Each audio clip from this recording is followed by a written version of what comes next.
আসসালামু আলাইকুম স্যার। ওয়ালাইকুম আসসালাম। আসসালাম। স্যার ভালো আছেন স্যার? স্যার আমাদের আজকে উপস্থাপনা করবে স্টেলা। তো স্টেলাকে বললে আমরা শুরু করতে পারছি স্যার, আপনার অনুমতি দিলে। স্টেলার সূত্রধর। জি স্যার। হুম মঞ্জুর। স্টেলা শুরু করে দাও তাহলে। নমস্কার, শুভ সন্ধ্যা। আমি স্টেলা ঢালি। অনুরণন অধ্যয়ন কেন্দ্রের আয়োজনে আজকে বিশেষ আলোচনা সভায় আপনাদের সবাইকে জানাই আন্তরিক শুভেচ্ছা ও স্বাগত। আজকের এই আয়োজনে আমরা স্মরণ করছি এমন একজন গুণী ব্যক্তিত্বকে, যিনি বাংলা সাহিত্য, শিক্ষা ও মনন চর্চার জগতে রেখে গেছেন এক গভীর ছাপ। তিনি প্রখ্যাত কথা সাহিত্যিক, সাহিত্য সমালোচক এবং ঢাকা বিশ্ববিদ্যালয়ের ইমেরিটাস অধ্যাপক জনাব সৈয়দ মঞ্জুরুল ইসলাম স্যার। আজকের এই আয়োজনের উদ্দেশ্য তার জীবন, সাহিত্য চিন্তা এবং মানবিক দর্শনকে তুলে ধরা। তিনি ঢাকা বিশ্ববিদ্যালয়ের ইংরেজি বিভাগে ৪৩ বছর শিক্ষকতা করেছেন এবং পরবর্তীতে ইমেরিটাস অধ্যাপক হিসেবে অবসর গ্রহণ করেন। তিনি ছিলেন একজন প্রখ্যাত কথা সাহিত্যিক, প্রাবন্ধিক এবং সাহিত্য সমালোচক।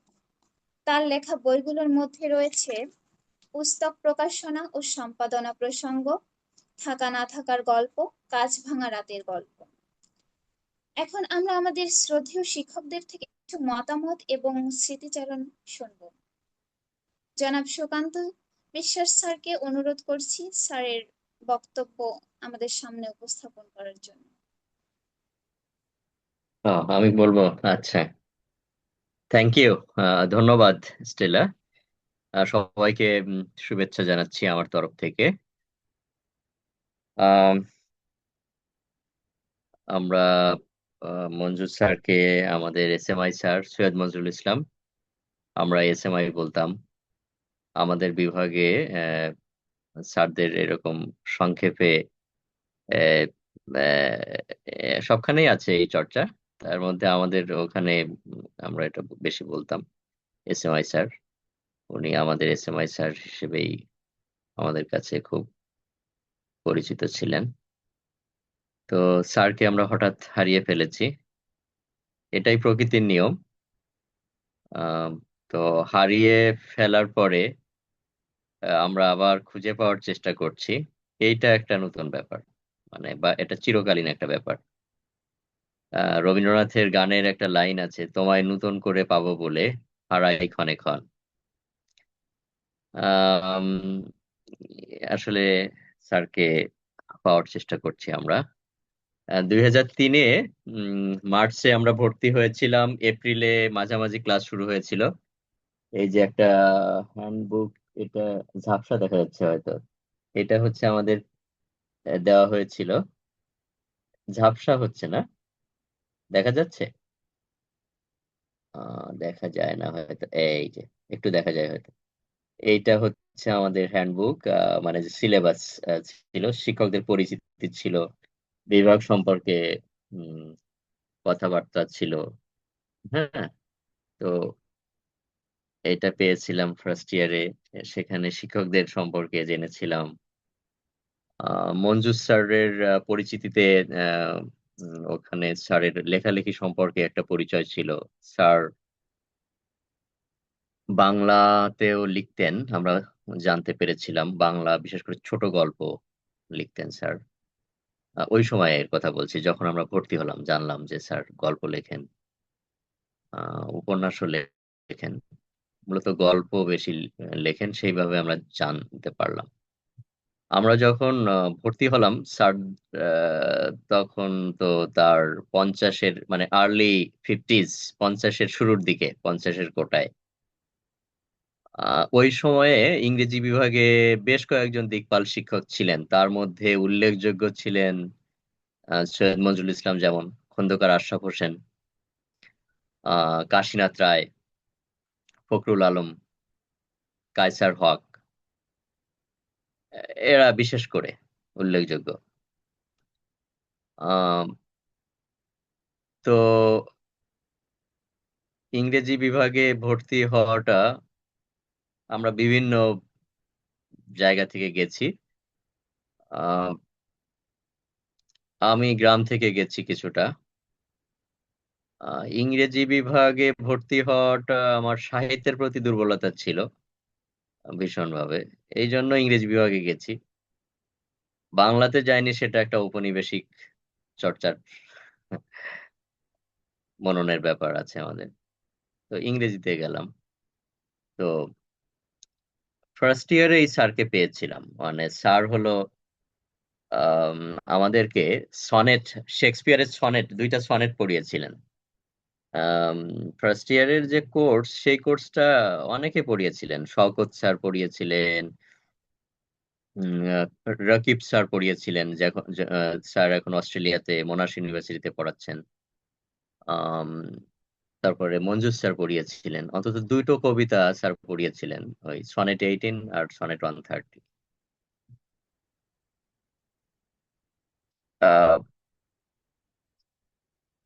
মঞ্জুস স্যার মানে একটা খুব ব্যক্তিত্ব সম্পন্ন মানুষ হিসেবে আমরা পেয়েছিলাম স্যারকে। মানে আমাদের শিক্ষকরা সবাই খুব ব্যক্তিত্ব সম্পন্ন মানুষ ছিলেন, প্রায় সবাই। এবং মঞ্জুস স্যারের ব্যক্তিত্বটাও ভীষণভাবে খুব কেন্দ্রে ছিল আমাদের, মানে শিক্ষকদের মধ্যে তিনি একজন কেন্দ্রীয় শিক্ষক ছিলেন। এর আগে আমরা মানে যাদেরকে পেলাম না অল্পের জন্য, আমাদের সিরাজুল ইসলাম চৌধুরী স্যার 2001-এ অবসর নিলেন, তাকে আমরা পাইনি। তো রাজিয়া খান আমিন, উনিও হয়তো একটু আগে চলে গেছিলেন বিভাগ থেকে অবসরে। তো মঞ্জুর স্যাররা তখন খুব কেন্দ্রে ছিলেন বিভাগের। তো স্যারের ব্যক্তিত্বটা আমাদেরকে আকর্ষণ করতো, স্মিত হাসি, এবং খুব মানে খুব বুদ্ধিদীপ্ত মানুষ, খুব বুদ্ধিদীপ্ত। হুম। এবং পড়ানোটাও আহ, আহ, পড়ানোর যে স্টাইল, বাচিক যে জায়গাটা, সেটা আমাদের খুব আকর্ষণ করতো। এরপরে সেকেন্ড ইয়ারও পেয়েছি স্যারকে। সেকেন্ড ইয়ারে স্যার আমাদের কি পড়িয়েছিলেন, ব্রাউনিং পড়িয়েছিলেন, ব্রাউনিং এর কবিতা। থার্ড ইয়ারে ডক্টর ফস্টাস পড়িয়েছিলেন। ফোর্থ ইয়ারেও স্যার পড়িয়েছিলেন টি.এস. এলিয়টের কবিতা, ইয়েটস এর কবিতা। আহ, তো বেশ পেয়েছি স্যারকে। স্যারকে দুই ভাবে পাওয়ার সুযোগ ছিল, একটা হচ্ছে ক্লাসরুমে, আর একটা হচ্ছে ক্লাসরুমের বাইরে তিনি সাহিত্যিক, কথা সাহিত্যিক। আমরা 6 বছর ছিলাম বিভাগে, সেই 6 বছরের মধ্যে স্যারও তো পরিবর্তন হচ্ছে, স্যারের লেখালেখির ব্যাপারগুলো আরো বেড়ে যাচ্ছে স্যারের। তো আমাদের ওই সময়ে স্যার প্রেম ও প্রার্থনার গল্প 2005-এ বের হয়, ওইটা আবার প্রথম আলো বর্ষসেরা গ্রন্থ হিসেবে পুরস্কৃত হয়। তো সাহিত্যিক হিসেবেও স্যারকে পাওয়ার একটা ব্যাপার ছিল। আজকে ভাবছিলাম, এই লিটন সঙ্গে কথা হচ্ছিল, সুমাইয়া ম্যাডামের সঙ্গে, ওর সঙ্গে কথা হচ্ছিল। তো সাহিত্যিক হিসেবে স্যারকে আমি যেমন ব্যক্তিগতভাবে আমার যেটা মনে হয় যে খুব বেশি আবিষ্কার করতে পারিনি। কেননা বিভাগে স্যার কখনোই নিজেকে ওইভাবে মেলে ধরতে চাননি যে আমি আমি লেখালেখি করি, আমার এই লেখা আছে বা লেখা বের হচ্ছে, সেটা আমাদের তাগিদে আমরা খুঁজে নেব, এরকম একটা ব্যাপার ছিল। মানে খুব ওটাকে ইংরেজিতে বলা হয় যে অবজেক্টিভলি মিশতেন, একটু ফর্মাল সম্পর্ক ছিল আমাদের মোটের উপর স্যারদের সঙ্গে। বেশ ফর্মাল সম্পর্ক ছিল। ওই ফর্মাল সম্পর্কের জায়গায় স্যার যে লিখছেন, কি লিখছেন, ওইগুলা আমরা ক্লাসরুমে বা ওই বিভাগে আঁচ করতে পারতাম না, যদি না স্বপ্রণোদিত হয়ে নিজে ওইগুলো খুঁজে পড়া হতো। তো আমি যেমন নিজে স্যারের খুব একটা পড়াশোনা, মানে স্যারের যে লেখালেখি, ছোট গল্প বা উপন্যাস, এগুলো খুব একটা আমি পড়তে পারিনি। ফলে সাহিত্যিক সৈয়দ নজরুল ইসলামকে আমার উদ্ঘাটন করা খুব একটা হয়নি।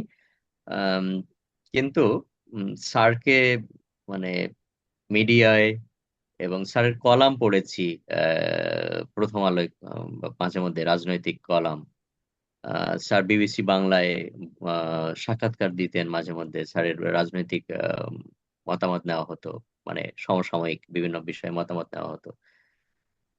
এখন স্যারকে এইভাবে দেখতাম যে আমরা ইংরেজি বিভাগের তো একটা ঐতিহ্যের জায়গা ছিল, ঐতিহ্যিক একটা ব্যাপার, যে সেখানে মুনীর চৌধুরীরা ক্লাস নিয়েছেন। আম, সেখানে সুরাইয়া খানমের মতো কবি ছিলেন, লেখক মানে কবি ছিলেন।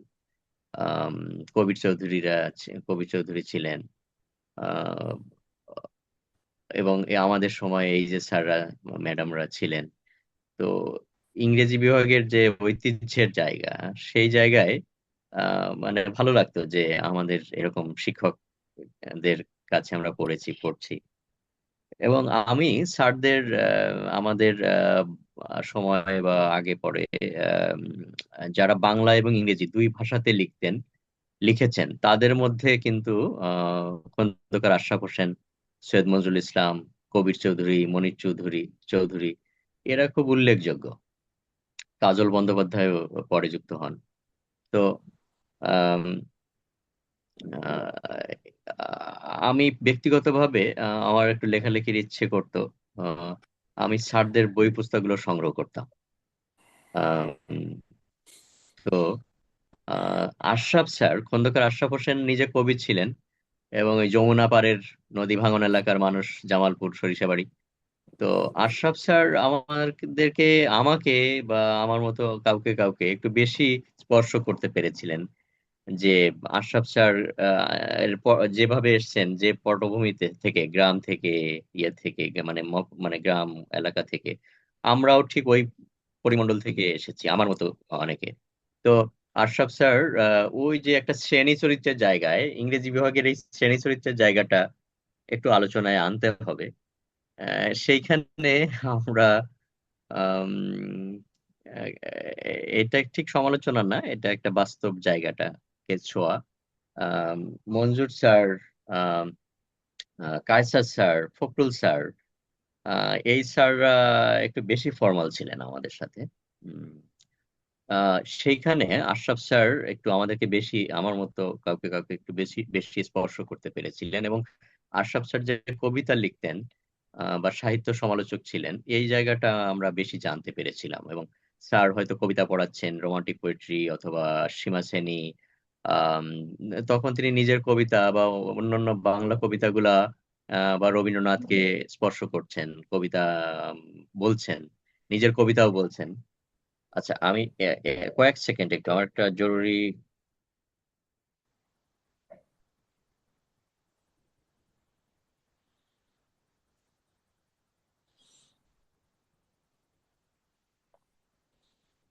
যারা যুক্ত হয়েছো, আহ, অনুপ, সামিরা, জান্নাতুন্নেসা, স্নিগ্ধা, নারিন, সবাইকে যুক্ত হওয়ার জন্য ধন্যবাদ। তোমরা দেখো আর কেউ একটু আগ্রহী যদি থাকে যুক্ত হতে পারে কিনা। আচ্ছা, আমি দুঃখিত যে একটু যাই হোক, ধন্যবাদ। তো এই ব্যাপারগুলো আহ,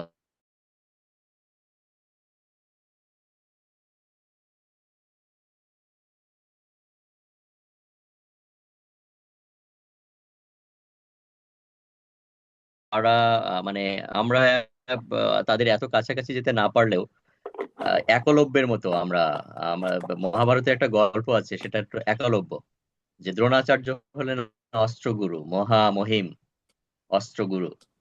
একলব্য তার কাছাকাছি যেতে পারে নাই, কেননা তিনি নিচু জাতের। অস্ত্র শিক্ষায় ক্ষত্রিয়দের অধিকার ছিল, ব্রাহ্মণ, ক্ষত্রিয়, বৈশ্য, শূদ্র। ব্রাহ্মণরা পূজা বা জ্ঞান চর্চা করবে, পূজা অর্চনা, জ্ঞান চর্চা। ক্ষত্রিয়রা যুদ্ধ করবে, যুদ্ধ শিক্ষা। তো একলব্য ছিল নিচু জাতের সন্তান। তো দ্রোণাচার্যের কাছে অস্ত্র শিক্ষার জন্য তিনি গিয়েছিলেন, কিন্তু তাকে অস্ত্র শিক্ষা দেওয়া হয়নি, বলেছে যে তোমার এখানে অধিকার নেই। তো একলব্য কি করেছিল? একলব্য বনের মধ্যে গিয়ে দ্রোণাচার্যের নামে অস্ত্রবিদ্যা চর্চা করেছিল, এক মনে এক ধ্যানে, ওই গুরুর নামে। মানে তাকে পায়নি সরাসরি শিক্ষক হিসেবে, কিন্তু ওই গুরুর নামে তিনি অস্ত্র বিদ্যায় পারদর্শী হয়ে ওঠেন।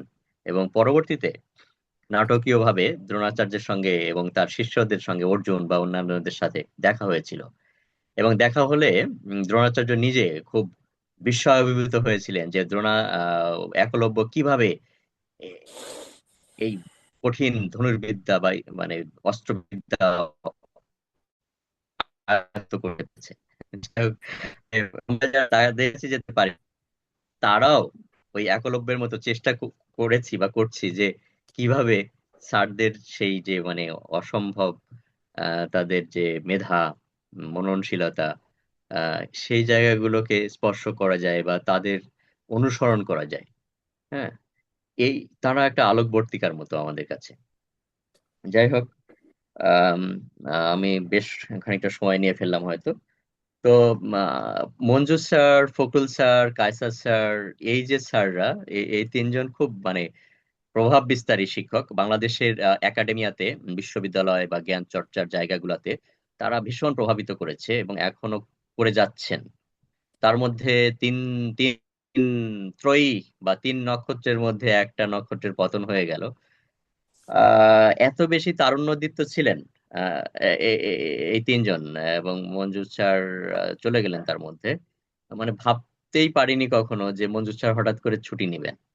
মানে এখনো মানে তার বয়স 74 বছর 8 মাস মতো হয়েছিল, কিন্তু উম কেমন যেন মনে হচ্ছে যে অকাল প্রস্থান, অকাল প্রয়াণ। মানে স্যারের আরো কিছু দেবার ছিল। স্যার খুব কর্মব্যস্ত ছিলেন। এই যে সেদিনও যখন অসুস্থ হয়ে পড়লেন, তিনি ইউল্যাবে ক্লাস নিতে যাচ্ছিলেন। একটু আগেও কিছু স্মৃতিচারণ চলছিল আমাদের বিভাগের পক্ষ থেকে, তো সেখানে শুনছিলাম যে স্যার স্যার সব সময় প্রাণ স্ফূর্তিময়। মানে এইটা কিন্তু স্যারদের কাছ থেকে আমরা শিখেছি যে কিভাবে তারুণ্যদীপ্ত হয়ে চলা যায়। আম, তো আহ, আমরা সবাই শিখতে পারি, আমরা যারা তার সরাসরি শিক্ষার্থী এবং যারা শিক্ষার্থী না। এরকম বড় মানুষের সংস্পর্শে যারা এসেছি অথবা দূর থেকে যারা যাদেরকে আমরা দেখতে পারি, তারা নানাভাবে উপকৃত হতে পারি। উম, এইসব স্যাররা আমাদের নানাভাবে প্রভাবিত করতে পারেন, তাদের ব্যক্তিত্বে, তাদের মেধায়, তাদের মননশীলতায়। আমরা আমাদের ইংরেজি বিভাগ, আমাদের বিশ্ববিদ্যালয়ের শিক্ষার্থীরা, আমাদের সহকর্মীরা, আমরা তাদের স্মরণ করছি, তাকে স্মরণ করছি এবং কিছু আলো উম, আহ, নিয়ে নেবার চেষ্টা করছি, যে আলো আমাদেরকে চলার পথে আহ, শক্তি যোগাবে। আমি এই পর্যন্ত ইতি টানছি। এরপরে যদি কোনো একটা বিষয় টিষয় যদি আবার মাথায় আসে, আমরা হয়তো যুক্ত করতে পারবো। আমি ধন্যবাদ জানাচ্ছি।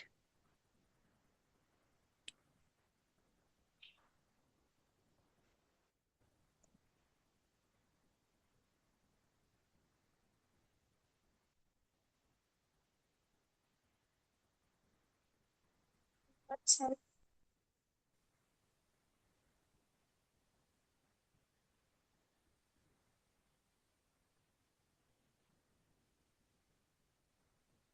স্টেলা, কথা বলছো না কেন? কথা শোনা যাচ্ছে না? না না, আমরা শুনতে পাচ্ছি না, আমি শুনতে পাচ্ছি না।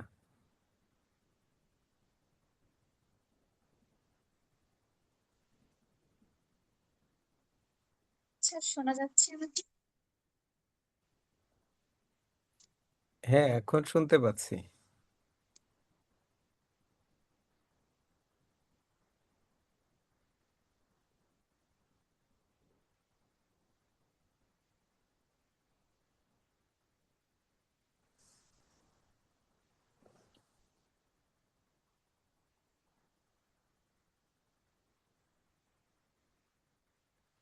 আচ্ছা, কিছু বলছো না কেন? আমরা তো সবাই মানে একেবারে নির্বাক হয়ে গেছি, ব্যাপার কি বুঝলাম না তো। আচ্ছা, পরবর্তীতে আলোচনা। হ্যাঁ, তো এটা তো তুমি নিয়ন্ত্রণ করবে, এখন তুমি সঞ্চালক না? তুমি তুমি বলে দাও স্টেলা, এরপরে কে বলবে? রাকিব ভাইয়ের মাথা ব্যথা করছিল, রাকিব ভাই আহ, বলবেন কিনা এখন?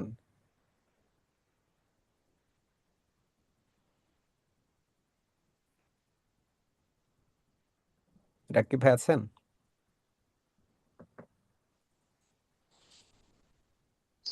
হ্যাঁ, শুনতে পাচ্ছেন আমাকে? হ্যাঁ হ্যাঁ ভাই, শুনতে পাচ্ছি।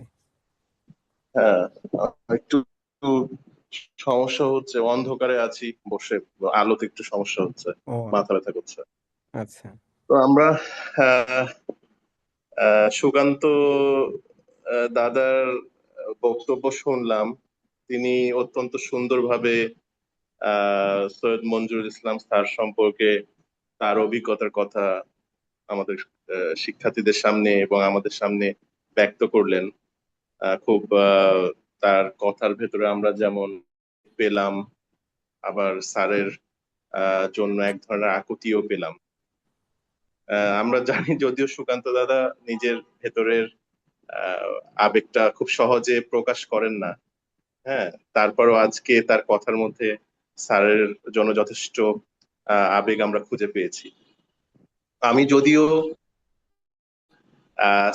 সৈয়দ মঞ্জুরুল ইসলাম স্যারের সরাসরি শিক্ষার্থী না, তারপরেও বিভিন্ন সময় আমার সহকর্মীদের কাছ থেকে ব্যাপারে অনেক কথাই শুনেছি। বিশেষ করে সুকান্ত দাদার কথাই যে খুব মানে ফুটে উঠলো যে স্যার অত্যন্ত ব্যক্তিত্ব সম্পন্ন মানুষ ছিলেন, এবং সেটা আমরা তার বিভিন্ন সময়ের ইন্টারভিউ বা টক শো গুলোতে দেখেছি। তিনি কিন্তু খুব সহজে হাসতেন না, একটা গম্ভীর ব্যক্তিত্ব নিয়ে থাকতেন সব সময়। টেলিভিশন প্রোগ্রাম গুলোতে যখন তার সাথে দেখা হতো, সে বিষয়টা আমরা লক্ষ্য করেছি। তো এটা তার ব্যক্তিত্বকে বা তার চরিত্রের একটি অনন্য দিক হিসাবে তিনি প্রতিষ্ঠিত করেছিলেন, যেটি তাকে শিক্ষার্থীদের সামনে এবং দেশবাসীর সামনে একটা অনন্য সাধারণ চরিত্র রূপান্তরিত করেছিলেন। আমার সৈয়দ মঞ্জুরুল ইসলামের স্যারের সাথে একবারই দেখা হয়েছে জীবনে সরাসরি, সেটা সিলেটে। আমি আমার সহকর্মীরা জানেন এবং শিক্ষার্থীরা অনেকেই জানেন, আমি আমার শিক্ষা জীবনে শুরু করেছিলাম সিলেটে একটি প্রাইভেট বিশ্ববিদ্যালয়ে। সেখানে সৈয়দ মঞ্জুরুল ইসলাম স্যার আমি যে বোর্ডে ভাইবা দিচ্ছিলাম সেই বোর্ডের এক্সপার্ট মেম্বার হিসেবে ছিলেন। তো সেই সময় তার সাথে আমার প্রথম দেখা। তার আগে স্যারকে আমি আমার শিক্ষা জীবনে টেলিভিশনে দেখেছি, টক শোতে দেখেছি, হ্যাঁ, এবং তার পেপার বিশেষ করে প্রথম আলোয় যে কলাম গুলো বের হতো সেখান থেকে তার সম্পর্কে জানা, এবং বিভিন্ন ছোট গল্পগুলো লিখতেন, আমি জানতাম সেই সমস্ত বিষয়গুলো। তো স্যারকে সরাসরি দেখার পরে আমার তো খুবই মানে আমি খুবই এক্সাইটেড বোধ করছিলাম যে কি না প্রশ্ন করেন স্যার, আমি ঠিকঠাক ভাবে উত্তর দিতে পারি কিনা। যেহেতু স্যারের সাথে আজকে প্রথম দেখা, আমি এক্সাইটেডও ছিলাম আবার নার্ভাসও ছিলাম। তারপরেও স্যারের প্রশ্নগুলো আমি ঠিকঠাক ভাবে উত্তর দিতে পেরেছিলাম, এবং ওই বিশ্ববিদ্যালয়ে শিক্ষক হিসাবে নিয়োগ পেয়েছিলাম এবং শিক্ষকতা করার সুযোগ পেয়েছিলাম। তো এই ছিল স্যারের সাথে আমার প্রথম এবং একমাত্র দেখা হওয়ার উপলক্ষ। তার বাদেও আমি স্যারের কলামগুলো আমি পড়তাম। বিশেষ করে আমার একটি কলামের কথা আজকে খুব ভীষণভাবে মনে পড়ছে স্যারের বিদায়ের পর। সেটি তিনি প্রথম আলোতে এই বছরই একটি কলাম লিখেছিলেন, এই বছর কি গত বছরে, যে আমরা পরীক্ষার্থী বাড়ানোর পেছনে যতটা গুরুত্ব দিচ্ছি, শিক্ষার্থী বাড়ানোর পেছনে ততটা গুরুত্ব দিচ্ছি না রাষ্ট্র হিসাবে। তিনি একজন শিক্ষাবিদও ছিলেন বটে। সবাই এর আগে আমাদের সঞ্চালক সৈয়দ মঞ্জুরুল ইসলাম স্যারের বায়োগ্রাফি পড়েছেন, সেখানে সে উল্লেখ করেছে যে স্যার একাধারে শিক্ষক, সাহিত্য সমালোচক, গল্প লেখক, কথা সাহিত্যিক, অনেক পরিচয় দিয়েছেন। তার বাদেও তিনি একজন শিক্ষা অনুরাগী ব্যক্তি এবং শিক্ষাবিদও ছিলেন। সেই পরিচয়টা দিতে হয়তো বা সে ভুলে গিয়েছিল। তো আমি স্যারের সেই কলামটি পড়ে যেটা বুঝলাম যে আমাদের শিক্ষা ব্যবস্থা যে লুপ হোল, সেটা তিনি খুব গভীরভাবে অনুধাবন করতে পেরেছেন। যে আমরা আমরা যে বর্তমান জেনারেশনের তৈরি করছি, সেই জেনারেশন কিন্তু পরীক্ষার্থী হিসাবে গড়ে উঠছে। তাদের মধ্যে শিক্ষার্থী সুলভ কোনো বিষয়টা আমরা ইনকালকেট করতে পারছি না। এটা আমাদের শিক্ষা ব্যবস্থার সবচেয়ে বড় লুপ হোল। এবং স্যার সেটা একজন পথ প্রদর্শক হিসাবে তিনি সেটা জাতির সামনে তুলে ধরেছেন, যাতে করে আমাদের শিক্ষা ব্যবস্থা, যে আমাদের এডুকেশনাল পলিসি, সেটা নিয়ে যারা কাজ করছেন তারা যাতে এই বিষয়টার উপরে গুরুত্ব দেন। যে শুধুমাত্র আমরা বিশ্ববিদ্যালয়ে আসছি পরীক্ষার্থী হতে নয়, আমরা বরং এখান থেকে শিক্ষার্থী হিসাবে আসছি, যেখান থেকে আমরা ভবিষ্যৎ জীবনের পাথেয় নিয়ে বের হব। সে বিষয়টা আমাদের মনে রাখতে হবে। আমরা বিশ্ববিদ্যালয়ে শিক্ষকতা করছি, অনেক শিক্ষকই আছেন যাদের কাছে আজকে ক্লাস, পরীক্ষা নেওয়াটা সবচেয়ে গুরুত্বপূর্ণ বিষয়। ঠিক সময় মতো পরীক্ষা নেওয়া, ঠিক সময় মতো শিক্ষার্থীদেরকে বিশ্ববিদ্যালয় থেকে বের করে দেওয়া, শিক্ষাকে একটি প্রোডাক্ট হিসাবে দেখা, শিক্ষার্থীদেরকে একটি প্রোডাক্ট হিসাবে দেখা, যেটা আমরা নিও লিবারাল ইকোনমিক রিফর্মে যে শিক্ষার যে অবস্থান, সেখান থেকে আমরা জেনেছি যে শিক্ষাকে বর্তমানে একটি নিও লিবারাল ইকোনমিক ব্যবস্থায় শিক্ষাকে বাজারের সাথে সম্পৃক্ত করে ফেলা হয়েছে, যেখানে আমরা এখন লিবারাল এডুকেশনের জায়গায় আমরা বাজার কেন্দ্রিক মার্কেট ওরিয়েন্টেড এডুকেশনের দিকে ঝুঁকে পড়েছি। সেই বিষয়টি স্যার খুব গভীরভাবে উপলব্ধি করেছিলেন এবং তার সেই প্রবন্ধের ভেতরে বলি বা নিউজ পেপার আর্টিকেলের ভেতরে তিনি সেটা প্রকাশ করেছিলেন। এবং এই কাজটা কিন্তু অনেকেই, এই বিষয়টা কিন্তু অনেকেই বোঝেন। আমরা যারা বড় বড় বিশ্ববিদ্যালয়ের শিক্ষক আছি তারা সবাই বোঝেন, কিন্তু তা কতজন এই বিষয়টি জাতির সামনে উন্মোচন করতে পেরেছেন? সে জায়গাতেই সৈয়দ মনজুরুল ইসলাম খুব অনন্য ছিলেন, যিনি এই খুব গভীর সত্যটাকে, খুব নেকেড ট্রুথটাকে তিনি জাতির সামনে উন্মোচন করেছিলেন। যে শিক্ষা ব্যবস্থাটা এখন বর্তমানে বাজার কেন্দ্রিক হয়ে গেছে, যেখানে শিক্ষার্থীরা পরীক্ষায় পাস করার জন্য, সিজিপিএ এনরিচ করার জন্য শুধুমাত্র বিশ্ববিদ্যালয়ে এনরোল হচ্ছে, এবং তারপরে গিয়ে তারা কোনো প্রোডাক্টিভ কাজ করতে পারছে না, কোনো জাতি গঠনে সেভাবে ভূমিকা রাখতে পারছে না। তারা গিয়ে কর্পোরেটের বা মার্কেটের সেবক হিসাবে পরিণত হচ্ছে। একাডেমিয়াতে সেভাবে তারা অবদান রাখতে পারছে না, যেটা তাদের কাছ থেকে জাতি প্রত্যাশা করে। জাতি দুদিনে এই শিক্ষার্থীরাই জাতিকে পথ দেখাবে, সেই বিষয়টি হচ্ছে না, কারণ আমাদের এই ফল্টি এডুকেশন সিস্টেমের কারণে, আমাদের ফল্টি এডুকেশন পলিসির কারণে, যেখানে শিক্ষার্থীরা শুধুমাত্রই শিক্ষা ব্যবস্থার একটি প্রোডাক্ট। এই বিষয়টি স্যার খুব সুন্দরভাবে সেই আর্টিকেলে, নিউজ পেপার কলামে তিনি খুব সুন্দরভাবে উপস্থাপন করেছিলেন। তো এই বিষয়টা নিয়ে তখন অনেক আলোচনা হচ্ছিল, বিভিন্ন জায়গায় শেয়ার হচ্ছিল, পুরো দেশে একটা তোলপাড় সৃষ্টি হয়েছিল, সব জায়গায় বিভিন্ন ফোরামে আলোচনা হচ্ছিল, স্যারের রেফারেন্স দেওয়া হচ্ছিল।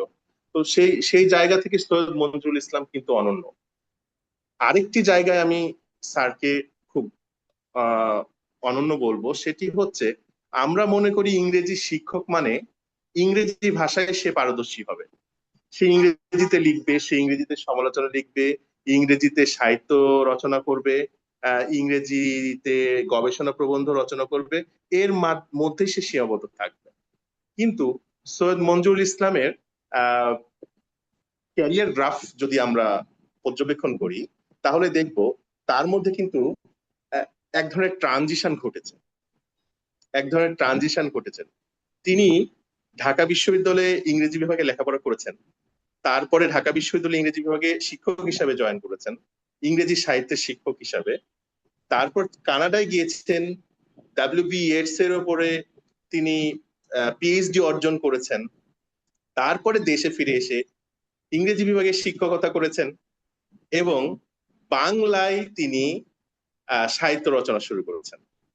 তো এই যে ট্রানজিশন, আমরা জানি কেউ একবার ওয়েস্টের স্বাদ পেলে সে ইস্টে এসে সেভাবে নিজেকে মানে তুলে ধরতে পারে না, সে সেই জীবনধারার সাথে অভ্যস্ত হয়ে যায়। তার ইডিওলজি বলি আমরা, তার পয়েন্ট অফ ভিউ বলি, আউটলুক বলি, সবকিছুই ওয়েস্ট দ্বারা ডমিনেটেড হয়।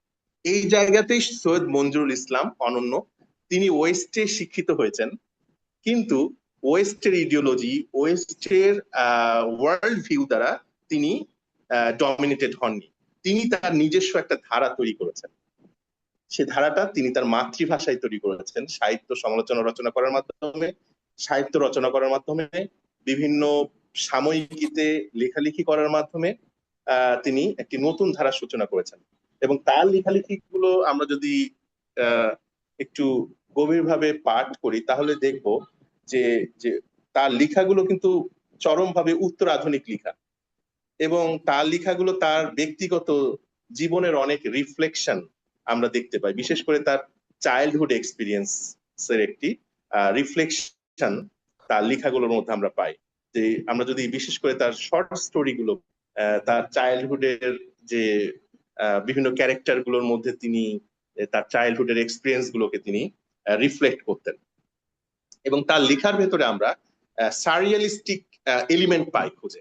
তাকে একবার প্রশ্ন করা হয়েছিল যে আপনার লেখার ভেতরে এই সারিয়ালিস্টিক এলিমেন্ট কেন থাকে?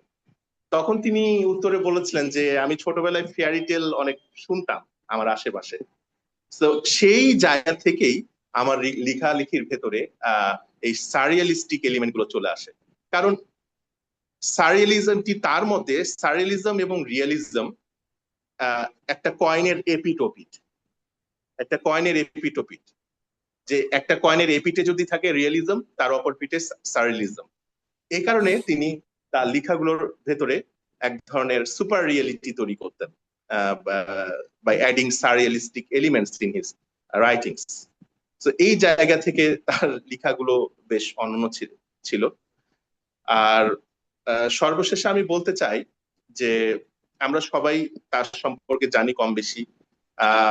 যেটি সুকান্ত বিশ্বাস স্যার বললেন যে ইংরেজি বিভাগে ট্রায়ো বা ট্রিও, সৈয়দ মঞ্জুরুল ইসলাম, ফখরুল আলম এবং কায়সার হক, তার মধ্যে তিনি চলে গেলেন, সৈয়দ মঞ্জুরুল ইসলাম চলে গেলেন। তো তার চলে যাওয়াতে যে আমাদের একাডেমিয়াতে, আমাদের সাহিত্য জগতে, আমাদের জ্ঞানের জগতে যে বড় শূন্যতাটা তৈরি হলো, যে একটা ভয়েড তৈরি হলো, সে ভয়েডটা আমরা কতদিনে কাটিয়ে উঠতে পারবো সে বিষয়ে আমরা জানি না। আমরা আবার কবে একজন সৈয়দ মঞ্জুরুল ইসলামকে তৈরি করতে পারবো, তার মতো ব্যক্তিত্বকে তৈরি করতে পারবো, যে বিভিন্ন সময়ে দেশের ক্লান্তি লগ্নে পত্রিকায় বা ন্যাশনাল ডেইলিতে একটা কলাম লিখে জাতিকে পথ দেখাবেন। এই বিষয়ে এই বর্তমান বাংলাদেশে এটা সম্ভব কিনা এ বিষয়ে আমি সন্দিহান। তো নিঃসন্দেহে সৈয়দ মঞ্জুরুল ইসলামের প্রস্থান, এই পৃথিবী থেকে প্রস্থান আমাদের জাতির জন্য একটি বড় ক্ষয়। সেই ক্ষয়টা আমরা পূরণ করতে পারবো কিনা আমি এই ব্যাপারে সন্দেহ। কবে আবার আরেকজন সৈয়দ মঞ্জুরুল ইসলাম আসবেন, কবে আবার জাতির ক্লান্তি লগ্নে তিনি জাতিকে পথ দেখাবেন, এই বিষয়ে প্রশ্ন থেকেই যায়। আমি সৈয়দ মঞ্জুরুল ইসলামের আত্মার শান্তি কামনা করে আমার এই বক্তব্য শেষ করছি। ধন্যবাদ সবাইকে।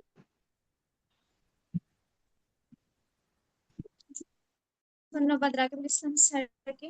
এ পর্যায়ে জনাব হাবিবুর রহমান স্যারকে অনুরোধ করছি স্যারের মূল বক্তব্য প্রদানের জন্য। অন্যরা বলবেন কিনা, কারো কোনো সীমাবদ্ধতা বা লিটন স্যার বলবেন না? জরুরত আছে কিনা? লিটন। আমার যদিও এখানে প্রায় 12টা বেজে গেছে। লিটন বলবে এখন? না না স্যার, স্যার বলুন, আমি পরে বলছি। শাওলি যুক্ত হয়েছেন, তারপর সবুজ, প্রেমতা, আমাদের শিক্ষার্থী যারা যুক্ত হয়েছে সবাইকে ধন্যবাদ জানাই। সবাইকে দেখতে পেলে ভালো হতো। মঞ্জুর স্যারের কথা প্রায় মনে পড়ে। স্যার খুব আধুনিক মানুষ ছিলেন, কিন্তু স্যার এই ভার্চুয়াল রিয়েলিটির খুব বড় একজন সমালোচক ছিলেন, এবং ফেসবুকে স্যার সবই দেখতেন, কিন্তু ফেসবুকে স্যারের সাথে আমরা বন্ধু হিসেবে ছিলাম, কিন্তু স্যারের টু শব্দ আমরা কোনোদিন ফেসবুকে দেখিনি। আহ, এমন প্রাণোচ্ছল একজন মানুষ, মানে স্যারের ভেতরে নানান বিষয়ে নানান ধরনের ম্যাজিক্যাল বিষয় ছিল।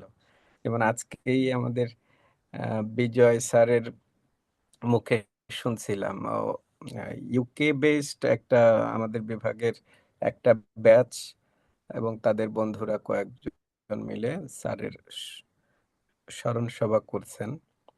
কালকে বেঙ্গল ফাউন্ডেশনে হলো, তারপরে অ্যাটলেব বাংলাদেশের ইংরেজি সাহিত্যের শিক্ষক যারা আছেন বিভিন্ন বিশ্ববিদ্যালয়ে, তাদের আম, তাদের একটা জায়গায় তাদের পক্ষ থেকে স্যারকে স্মরণ করা হলো। এবং এ যাবৎকালে স্যার মারা যাবার পর থেকে পর্যন্ত, অসুস্থ হওয়ার পর থেকে পর্যন্ত গোটা 50 লেখা আমি পড়েছি। আমি আহ, শুধু বল এই এই এই এই কারণগুলো, এই কারণে আমি বলছি না যে এটা জনপ্রিয়তা বা আমাদের লৌকিক জায়গায় স্যারের স্মরণ, বরং আমি এটাকে এইভাবে দেখি যে গণমানুষের কাছে পৌঁছানোর জন্য একজন শিক্ষককে শ্রেণীকক্ষের বাইরে প্রাসঙ্গিক হয়ে উঠতে হয়। আম, বিভিন্ন বিশ্ববিদ্যালয় বা ইংরেজি পড়ুয়া মানুষেরাই ঢাকা বিশ্ববিদ্যালয়ের স্যারের অসংখ্য, প্রায় প্রত্যেক ব্যাচ থেকে 150-200 করে শিক্ষার্থী বের হয়েছে এই যে 25 সাল পর্যন্ত। তো এত সহস্রাধিক, মানে লক্ষাধিক শিক্ষার্থী তো এক বিভাগ থেকেই স্যার হয়তো যুক্ত করেছেন, কিন্তু ঢাকা বিশ্ববিদ্যালয়ের গণ্ডির বাইরে আহ, দেশ এবং দেশের ওপারে বিভিন্ন জায়গায় সৈয়দ মঞ্জুরুল ইসলাম একটা একটা বড় নাম হয়ে উঠতে পেরেছিলেন। তো কেন পেরেছিলেন, সেই কেনর জায়গাটা নিয়ে আমি একটু আলোচনা করতে চাই। আর একটা, বর্তমান বাংলাদেশে শিক্ষক শিক্ষার্থীর সম্পর্কের এক ধরনের উম, খুব আপসেটিং বা পীড়াদায়ক যে চিত্র, তার প্রেক্ষাপটেও আমি কয়েকটা কথা বলতে চাই।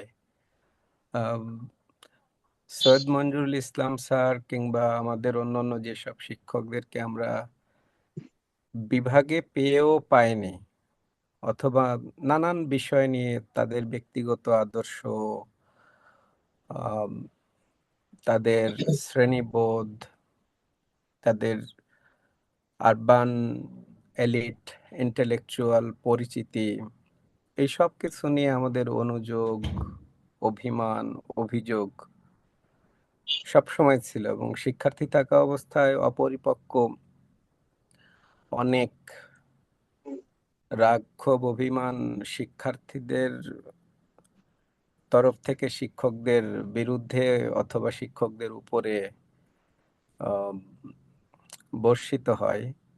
কিন্তু আমরা মনে হয় এখনকার সময় থেকে ওই রাগ, ক্ষোভ, অভিমান, অভিযোগগুলো দমন করার ক্ষেত্রে কিংবা সংযম করার ক্ষেত্রে আমরা মনে হয় খানিকটা এগিয়েছিলাম। এবং সেসব বাদ দিয়ে শিক্ষককে দেখতে হবে এরকম একটি আহ, পরিপক্কতাও আমাদের তৈরি হয়েছিল। আমার শিক্ষককে আমি তার ব্যক্তিগত আদর্শ, তার চিন্তা ভাবনা, তার মতামত, তার যুক্তি, তার বিজ্ঞান মনস্কতা, তার আম, আম, বিশ্বাস, এই সব কিছু দিয়ে তাকে আমি কেন পরিমাপ করব? তার সাথে আমার যতটুকু সম্পর্ক শ্রেণীকক্ষের ভেতরে, এবং এরপরে আমার আগ্রহ, আমার আহ, আদর্শ, আমার জ্ঞান চর্চার বড় একটা পরিসর অনুযায়ী আমি সেই শিক্ষককে প্রাসঙ্গিক ভাববো কিনা, বা সেই শিক্ষক আমাকে পড়াশোনার জগৎটা শেষ হয়ে যাওয়ার পরে বা পড়াশোনার চৌহদ্দিটা, এটা একটা টেকনিক্যাল সম্পর্ক। তো এই টেকনিক্যাল সম্পর্কের বাইরে গিয়ে সম্পর্কটা স্পিরিচুয়াল হবে কিনা সেই জায়গাটি সম্পূর্ণভাবে শিক্ষার্থী হিসেবে আমার এবং ওই শিক্ষক যদি সৎ শিক্ষক হয়ে থাকেন তাহলে তিনি জীবিত থাকতে এবং জীবিত থাকার পরে মরে গিয়েও অন্তত জীবিত থাকা অবস্থায় তিনি বুঝে যাবেন যে মরে গেলে আমি প্রাসঙ্গিক থাকবো কিনা। আমার মনে হয় সৈয়দ মঞ্জুরুল ইসলামের যে যাপিত ৭৪-৭৫ বছর বয়স, তিনি সেটা ভালোভাবে বুঝতে পেরেছিলেন যে শ্রেণীকক্ষ বা ইংরেজি বিভাগে শিক্ষার্থীরা তাকে কতটুকু কিভাবে দেখবে এটা নিয়ে তিনি কখনো গায়ে মাখেননি এবং সযতনে সেটা শিক্ষার্থীদের কাছে বলতেও যাননি, ব্যাখ্যাও দিতে যাননি, কোনো সেলফ ডিসক্লেমার আমরা দেখিনি। যেভাবে স্যার ওনার জীবনটাকে, ওনার লেখালেখি, ওনার শিক্ষকতার জীবন এবং শ্রেণীকক্ষের বাইরে মিডিয়া থেকে শুরু করে নানান মাধ্যমে স্যার যেভাবে সবার কাছে এসএমআই হয়ে উঠতে পেরেছিলেন। আমরা যারা শিক্ষক হয়েছি আমাদের সংক্ষিপ্ত নাম পরীক্ষার ডিউটি কিংবা আমাদের যে ক্লাস রুটিনের স্বার্থে নাম সংক্ষিপ্তকরণ করা হয়। তো ওই সংক্ষিপ্ত নাম সকল শিক্ষকের সংক্ষিপ্ত ওই নামগুলো ইংরেজিতে এটাকে বলে মনিকার। এই মনিকারগুলো সবারটা উচ্চারণ করতে কেমন যেন স্বাচ্ছন্দ্যবোধ কিংবা অতি প্রিয় মনে হয় না, কিন্তু কিছু কিছু শিক্ষকদের ওই মনিকার বা ওই সংক্ষিপ্ত নামগুলো প্রত্যেকটা নামের যে বিভিন্ন অংশের আদ্যক্ষরগুলো অতি প্রিয় হয়ে যায়। সৈয়দ মঞ্জুরুল ইসলামের সেটা কেন অতি প্রিয় হয়েছিল, তার একটা একাডেমিক জায়গা আছে, তার একটা ইন্টেলেকচুয়াল জায়গা আছে। একাডেমিক জায়গায় তিনি ক্লাসরুমে যখন পড়াতেন হেঁটে হেঁটে পড়াতেন, সকলকে ছুঁয়ে যেতে পারতেন এবং বাংলা ইংরেজি বলায়, বাংলা ইংরেজি সংমিশ্রণ কিংবা শুধু বাংলায় বলাটা কোনোভাবে বাংলাদেশের ইংরেজি বিভাগের কনটেক্সটে ডিসগ্রেসফুল কিংবা লজ্জার কোনো বিষয় সেটি তিনি খুব সহজেই ভেঙে দিতে পারতেন এবং খুব খুব সহজ সরলভাবে বলতেন এবং বুদ্ধিজীবী হিসেবে ভাষা ব্যবহার খুবই গুরুত্বপূর্ণ। কোন মানুষ, কোন শ্রোতা, কোন দর্শক, কোন পরিবেশ, এই সংবেদনশীলতা যেমন গুরুত্বপূর্ণ ঠিক তেমনি ভাষার সহজতর যে ব্যবহার, আমি যখন শিক্ষকতার মতো, গবেষণার মতো কিংবা বক্তৃতা দানের মতো টেকনিক্যাল মঞ্চগুলোতে আমি যাব, কোন জায়গায় কত সহজভাবে আমি ভাঙতে পারবো এবং নিজের মাতৃভাষায় হলে সেটা তো আরো আরো বেশি গুরুত্বপূর্ণ হয়ে যায়। মাতৃভাষা কিন্তু কখনোই কঠিন না, সেটা যখন পড়ানোর জায়গা হয়ে যায়। আলামিন বাংলা শিক্ষক, আলামিন এখন শিক্ষকতা করে, দীর্ঘদিন ধরে শিক্ষকতা করছে। সুকান্ত দাদা লেখালেখি করেন। বাংলাটা কিন্তু কোনোভাবেই সহজ না, এই সহজভাবে বলতে পারাটা এত সহজ নয়। সেটা মঞ্জুরুল ইসলাম স্যার পেরেছিলেন এবং কত মাধ্যমে সেটা তিনি বলেছেন। একাডেমিক জায়গাটিকে আমি যদি দেখি, উনি আমাদের দেশের খুব প্রথম সারির একজন শিল্প সমালোচক, উনি খুব ভালো অনুবাদক, উনি কথা সাহিত্যিক, উনি জীবনের প্রথম অনার্সে পড়া অবস্থায় উনি সিকান্দার আবু জাফরের কাছে কবিতা নিয়ে, দুটা কবিতা নিয়ে একটি কবিতা ছেপে তার বিনিময়ে সম্মানই পেয়েছিলেন 4 টাকা। এবং শিক্ষার্থী থাকা অবস্থায় আখতারুজ্জামান ইলিয়াস ওনার গল্প দেখে খানিকটা সমালোচনা করেছেন বা নিরুৎসাহিত না করলেও সমালোচনা করেছেন যে কবিতায় তো লিখতেন, প্রবন্ধ তো লিখতেন ভালো, তো আবার গল্প লিখতে আসলেন কেন? তো উনি ওনাদের সময়টা খুব গুরুত্বপূর্ণ সময়। আমাদের মনে হয় বাংলা সাহিত্য, চলচ্চিত্র, শিল্পকলার একেবারে যুগসন্ধিক্ষণ যদি বলি সেই সময়টা।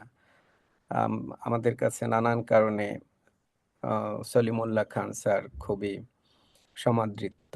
সলিমুল্লাহ খান, হাসনাত কবি আবুল হাসান, নির্মলেন্দু গুণ, তারেক মাসুদ, তারপর আম, আহ, এই যে মানুষগুলো, এই মানুষদের মিলন মেলা তখন ঢাকা বিশ্ববিদ্যালয়, আজিজ সুপার মার্কেট, এই জায়গাগুলো, ওনারা সেই সময়ের মানুষ। এবং গুরুত্বপূর্ণ ইয়েটা হলো এই সময় সবাই একটা স্বাধীন দেশে, আহ সে 69-এর গণ অভ্যুত্থানের পরে এই মানুষগুলোর আহ বিশ্ববিদ্যালয় জীবন শুরু বা ওই সময় শুরু। আম, তারপরে নতুন একটা দেশে মানে এক ধরনের চিন্তার বুদবুদ নিয়ে ওনারা হাজির হয়েছেন, লিখছেন যার যার মতো করে। সেই সময়ে মঞ্জুর স্যার ওনার আগ্রহের জায়গা কবিতা দিয়ে শুরু হলো, প্রবন্ধ লিখছেন সুন্দর। আখতারুজ্জামানের ইলিয়াসের মতো মানুষদের সান্নিধ্য পেয়েছেন, শহীদুল জহিরের সান্নিধ্য পেয়েছেন, সৈয়দ ওয়ালিউল্লাহর সান্নিধ্য পেয়েছেন।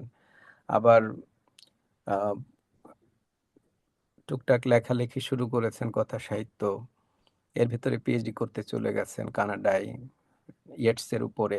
আমাদের আরেকজন শিক্ষক খন্দকার আশরাফ হোসেন, তিনিও ডব্লিউবি ইয়েটস এর উপরে কাজ করেছেন। এবং ফিরে এসে মজার বিষয় এটাই যে ইয়েটস আমাদের কাছে মনে হয় যে বিশ্ব সাহিত্যের বা মোটা দাগে পশ্চিমা ইংরেজি সাহিত্য মানেই তার ভেতরে মনে হয় আমাদের সাথে কোনো যোগাযোগ নেই। সেটা কিন্তু এই সমস্ত শিক্ষকদের লেখা থেকে আমরা বা ওনাদের গবেষণা থেকে আমাদের সেই ভ্রান্তিটা সে প্রথম দিকে ভেঙেছে। সেটা জরুরিও অনেকটা ক্ষেত্রে। বিশ্ব সাহিত্যের অনেক কিছুই আমাদের সাহিত্যের যে স্থানীয়করণ তার জন্য খুব উপকার। আহ, বা সেই ধারণাগুলোর পথিকৃৎ কিন্তু মঞ্জুর স্যারদের পিএইচডির যে অভিসন্দর্ভ। তো ইয়েটস তাকে অনুপ্রাণিত করেছে। ইয়েটস আমরা জানি আয়ারল্যান্ডের কবি। আয়ারল্যান্ডের উম, রাজনৈতিক ইতিহাস, অর্থনৈতিক বঞ্চনার সাথে আমাদের আহ, রাজনৈতিক এবং অর্থনৈতিক বঞ্চনার ইতিহাসের প্রচন্ড মিল আছে। তার কানাডা থেকে পিএইচডি করে এসে পুরোদমে লেখালেখি করেছেন। এবং আম, লেখালেখিটা শুধুমাত্র স্যারকে কাঠামোগত জায়গায় ধরে রাখতে পারেনি। তিনি লিখেছেন এবং ছুটেছেন, প্রচুর প্রচুর জায়গায় গিয়েছেন, প্রচুর আলোচনা, প্রচুর সমালোচনা, সাহিত্য সমালোচনা, শিল্প সমালোচনা। যেখানে স্যারকে ডাকা হয়েছে এবং সেটা নিয়ে নানান ধরনের আম, আমরা ওই অপরিণত বয়সে আমরা নানান ধরনের আম, সমালোচনা করতাম বা মজা করতাম। কিন্তু স্যারের ভেতরে যে ওই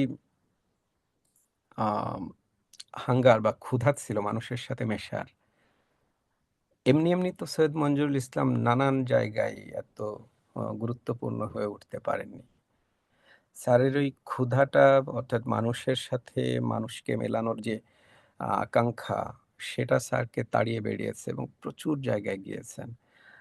আমরা ভাবলে অবাক হব, 90 দশক, এমনকি 2000 থেকে 2004-5 পর্যন্ত অনেক গুরুত্বপূর্ণ জনপ্রিয় বিজ্ঞাপনের কাহিনী এবং জিঙ্গেলও স্যার লিখেছেন। অনেক অনেক জনপ্রিয় নাটকের চিত্রনাট্য স্যারের লেখা। চ্যানেল আই এবং এনটিভিতে, এই চ্যানেল দুটো তো এটিএন বাংলায়, এই চ্যানেল তিনটা তো বেশ পুরনো। এই তিনটা চ্যানেলে খুব জনপ্রিয় নাটকগুলোর, এবং সেই সময়কার নাট্যকার যারা বদরুল আহসান এবং এই যে এনামুল করিম নির্ঝর, তারপর নুরুল আলম আতিক, এই মানুষদের অসংখ্য নাটকের স্ক্রিপ্ট সৈয়দ মঞ্জুরুল ইসলামের।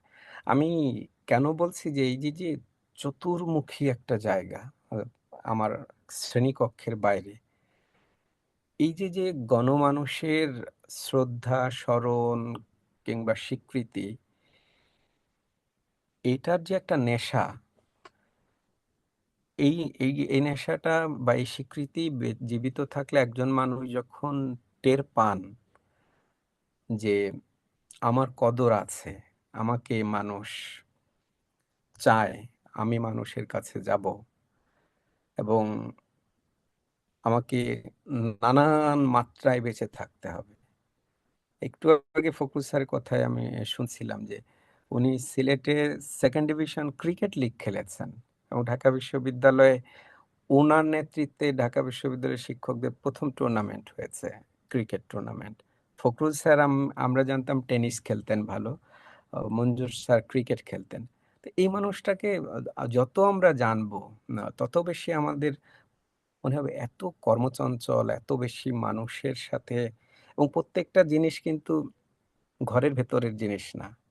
আহ, লেখালেখি করে নিভৃত কায়দায় কিন্তু জীবনটা পার করে দেওয়া যায়, কিন্তু তিনি সেভাবে বাঁচতে চাননি। জীবনের শেষ দিন পর্যন্ত কিন্তু শিক্ষকতা করেছেন এবং উনি শেষ সময়েও ঢাকা বিশ্ববিদ্যালয়ে একটি কোর্স পড়াতেন এবং ইউল্যাবে পড়াতেন, ব্র্যাকে পড়াতেন।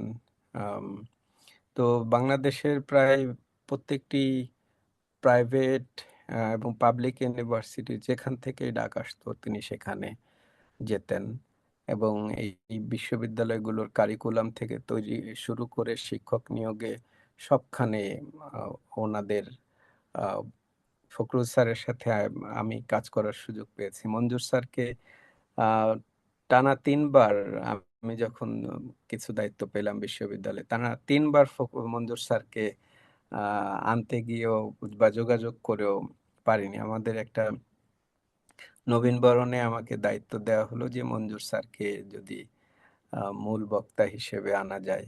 মঞ্জুর স্যারের সাথে কথা হলো, আমরা আনতে পারলাম না, ওনার নেপালে বা অন্য কোনো জায়গায় আগে থেকে কমিটমেন্ট দেওয়া ছিল। আমি কেন কেন বলছি, কারণ এই মানুষ সব জায়গায় যেতেন এবং সবার অনুরোধ রক্ষা করতেন এবং এই যে রাতারাতি এক আম, শিক্ষকতা মানে একটা জায়গা। কিছু শিক্ষক ওই বিভাগে পড়ে, ওই বিভাগে শিক্ষকতা করে, ওই বিভাগের বিয়ে করে আম, ওই ওই বিভাগের একজন শিক্ষক হয়েই ওই ডায়াসের নির্দিষ্ট জায়গায় লেকচার দিয়েই ওনার জীবনটা শেষ হয়ে যায়। কিন্তু মঞ্জুর স্যারের মতো শিক্ষক এই নির্দিষ্ট চৌহদ্দির ভেতরে আবদ্ধ থাকেননি এবং ওনার শিক্ষার্থীরা ওনাকে নিয়ে কি ভাবছেন, কে গালি দিচ্ছে বা কে কি করছে, উনি সেটা কোনোদিন ব্যাখ্যা দাঁড় করাতে যাননি। উনি ওনার কাজটি করেছেন এবং অনেকে নানান ভাবে নানান সময় এখন বলার চেষ্টা করছেন এই গত জুলাইয়ের যে গণ অভ্যুত্থান হয়ে গেল আমাদের, সেখানে ওনার কি ভূমিকা ছিল। কিন্তু আমি জানি যে স্যার সৎ ছিলেন প্রচন্ড এবং বাংলাদেশের এরশাদের ওই সময় থেকে শুরু করে এই পর্যন্ত শিক্ষার্থীদের যে কোনো কজে স্যার দাঁড়িয়েছেন এবং 4ই আগস্ট, এই 5ই আগস্ট তো সরকার পতন হলো, 4ই আগস্ট প্রথম আলোতে আমরা যদি দেখি, প্রথম আলোর ইংরেজি এবং বাংলা ভার্সন দুই জায়গাতেই স্যার খুব শক্ত ইন্টারভিউতে খুব শক্ত ভাষায় সরকারের সমালোচনা করেছেন, শিক্ষার্থীদের পক্ষে দাঁড়িয়েছেন এবং নানান শিক্ষার্থীকে স্যার সহযোগিতা করেছেন। স্যারের শিক্ষকতার আর একটা বড় জায়গায় ছিল স্যারের মানবতা বোধ। সুকান্ত দাদা, মশিউর ভাই, আমরা শিক্ষার্থীদের নিয়ে সিলেটে গিয়েছিলাম। সুকান্ত দাদার এক বন্ধুর বাড়িতে গেলাম। দাদা মনে পড়বে হয়তো, সুকান্ত দাদার সেই বন্ধুর বোনের মনে হয় হার্টে খুব ইয়ে ছিল, বড় ধরনের। এবং সুকান্ত দাদার ওই বন্ধু আমাদের সামনেই বললেন যে মঞ্জুর স্যারের কাছে আমরা আজীবন ঋণী। আমার বোনটা বেঁচে আছেন। স্যার নিজে তো আর্থিক সহযোগিতা করেছেন, তারপরে প্রথম আলোতে আমার বোনের জন্য লিখেছেন এবং আমার বোনের চিকিৎসার স- আর্থিক সহযোগিতার জন্য স্যার যদি সহযোগিতা না করতো আমার বোন বেঁচে থাকতো না। আম এই যে স্যার মারা যাওয়ার পর কোনো একজন প্রাক্তন শিক্ষার্থীর লেখা পড়লাম আমাদের বিভাগের পেজে, উনি লেখা দিয়েছেন ঢাকা বিশ্ববিদ্যালয়ের ইংরেজি বিভাগের অ্যালামনাই পেজে। ওনার লিভার ট্রান্সপ্লান্টের জন্য আহ, স্যার প্রথম আলোতে লিখেছেন এবং বারবার ওনাকে দেখতে গিয়েছেন ফখরুল স্যারকে নিয়ে হসপিটালে।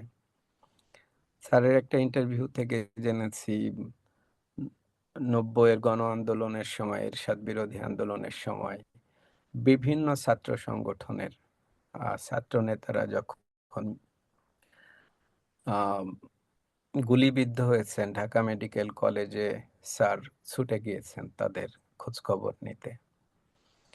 আমার ব্যক্তি জীবনে খুব কাছে পড়াশোনার জন্য আমি স্যারের সাথে কোনোদিনও আমার কোনো মিথস্ক্রিয়া করতে আমি যাইনি, বা আমি টিউটোরিয়ালেও স্যারকে পাইনি। আমার সরাসরি 3টা কোর্সে 3 বছর বিভিন্ন সময়ে আহ, স্যার ক্লাস নিয়েছেন। আম, তো আমাদের এক বন্ধু অসুস্থ হলো, লিটন হয়তো জানবে, তখন লিটনরা হয়তো ফার্স্ট ইয়ারে বা সেকেন্ড ইয়ারে পড়ে। তখন আমরা নানানভাবে চেষ্টা তদবির করে টিএসসিতে সিনেমা দেখিয়ে নিউ মার্কেট এখান সেখানে আম, আর্থিক সহযোগিতা চেয়ে যখন কোনো কিছুই করতে পারছিলাম না, আমাদের বন্ধুর কিডনি ড্যামেজ হয়ে গেছিল, স্যারের কাছে বললাম, স্যার আমরা কনসার্ট করতে চাই, কি করা যায়? স্যার চিঠি লিখলেন, ঢাকা বিশ্ববিদ্যালয়ের ইংরেজি বিভাগের প্যাডে চিঠি লিখে দিলেন। শ্রদ্ধেয় আয়ুব বাচ্চু, এই অক্টোবরে আয়ুব বাচ্চু মারা গেলেন 2018 সালে। আমার শিক্ষার্থী অসুস্থ, আমার শিক্ষার্থীদের কয়েকজনকে আপনার কাছে পাঠাচ্ছি, আশা করি আপনি পাশে দাঁড়াবেন। স্যারের চিঠি পেয়ে মঞ্জুর স্যার পাঠিয়েছেন। তারপর বাপ্পা মজুমদারের নানান কারণে আমাদের বিভাগের সাথে একটা মঞ্জুর স্যারের কথা শুনে মেহরিন, আম, উনি আমাদের বিভাগের প্রাক্তন শিক্ষার্থী, মঞ্জুর স্যার পাঠিয়েছেন। মানে এরকম একজন শিক্ষককে আমরা আসলে কিভাবে বলবো যে এই শিক্ষক, মানে এই শিক্ষকের জন্য কেন মানুষের এত স্মরণ, এত শ্রদ্ধা? এই শিক্ষক কেন এত প্রাসঙ্গিক? আমি আবারও বলছি যে শিক্ষক যারা সত্যিকারের শিক্ষক, যারা সৎ শিক্ষক, তারা শ্রেণীকক্ষে কতটুকু কিভাবে পড়ান বা কি করেন না না করেন, বা কতটুকু উম, কিভাবে কতজনের কাছে প্রিয় বা অপ্রিয়, তার বাইরেও তার, আমি সকল শিক্ষকের কথা বলবো না, আমি বলছি যে সৎ শিক্ষক, উচিত শিক্ষক যারা, তারা নানান কারণে নানান জনের কাছে প্রাসঙ্গিক। একটা মৃত্যু সেই প্রাসঙ্গিকতার কিছু জায়গাকে তুলে আনতে পারে, সবটাকে পারে না। আম, স্যার খুব তেজোদীপ্ত, তারুণ্য তারুণ্যে ভরা একজন শিক্ষক ছিলেন এবং এ মানুষগুলো কোনো না কোনো ভাবে সব সময় জীবন মৃত্যুর খোঁজ রাখতে পারেন। স্যার আহ, কোনো একদিন আম, বলছিলেন 68 বছর বা 69 বছর যখন ওনার বয়স, তখন ঢাকা বিশ্ববিদ্যালয়ের লাউঞ্জে আমাদের কায়সার স্যারকে বলেছিলেন যে 65 বছর তো খুব ধুমধাম করে পালন করেছি, 70তম জন্মটা আর একটু ধুমধাম করে পালন করব। তখন আমাদের বিজয় স্যার পাশ থেকে বলেছেন যে স্যার কেন, আমরা তো চাই আপনি আরো অনেক জন্মদিন পালন করবেন। বলে যে না, যতদিন ফুল গিয়ারে যেতে পারবো একেবারে জীবনের শেষ পর্যন্ত, I will drive with full gear into the sunset. তো ৭০তম জন্মদিনটা সুন্দরভাবে পালন করতে পারলেই হয়ে গেল। তো এইভাবেই স্যার ফুল গিয়ারে, ফুল স্পিরিটে সব মানুষের ভালোবাসা পেয়ে চলে গেলেন। স্যারের প্রতি শ্রদ্ধা থাকবে। আহ, আমার কাছে মানে শ্রেণীকক্ষের চেয়েও শ্রেণীকক্ষের বাইরের সৈয়দ মঞ্জুরুল ইসলাম পূজনীয়। আমার নিজের সীমাবদ্ধতা দিয়ে আমি হয়তো এখনো ক্রিটিক্যালি স্যারকে সমালোচনা করব, কিন্তু একজন সৈয়দ মঞ্জুরুল ইসলাম যে কত জীবনের জন্য প্রাসঙ্গিক, সেই জায়গায় আমি আমার শিক্ষককে অনেক উপরে রাখবো, এবং সেটা ওই সমালোচনার জায়গাটিও তৈরি করে দিতে পারা চারটিখানি কথা, সেটা মঞ্জুরুল ইসলাম স্যাররা পেরেছিলেন। সবাইকে ধন্যবাদ। ধন্যবাদ জনাব হাবিবুর রহমান স্যারকে। এ পর্যায়ে জনাব লিটন চক্রবর্তী মিঠুন স্যারকে অনুরোধ করব আলোচনা করার জন্য।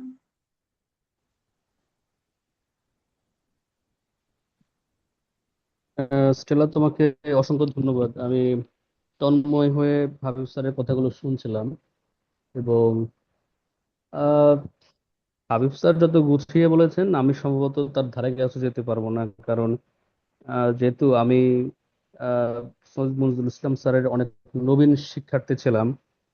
খুব বেশি দিন হয়নি যে ওনার ক্লাসরুম থেকে আমরা বেরিয়ে এসেছি, এই তো আজ ৮-৯ বছর হলো।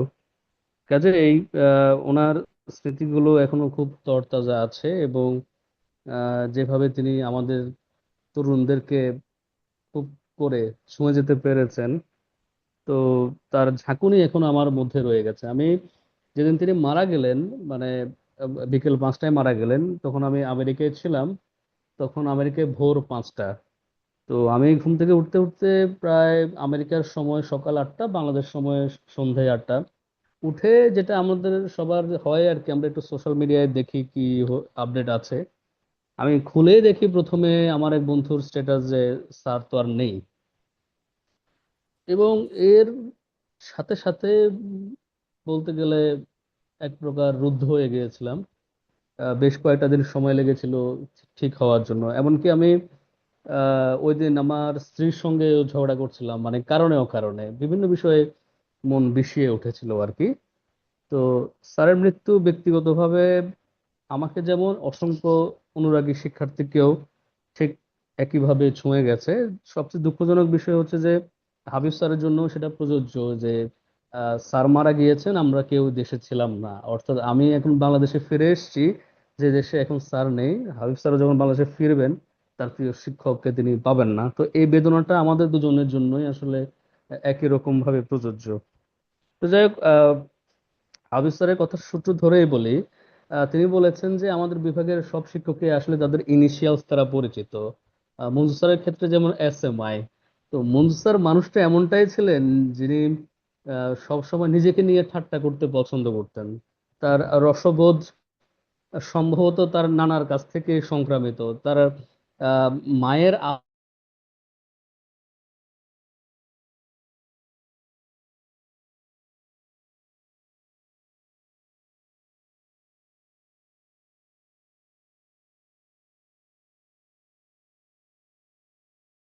আলো।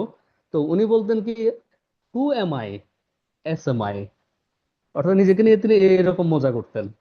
আবার তিনি একটু দেখতে একটু লক্ষ্মী চেহারা ছিলেন।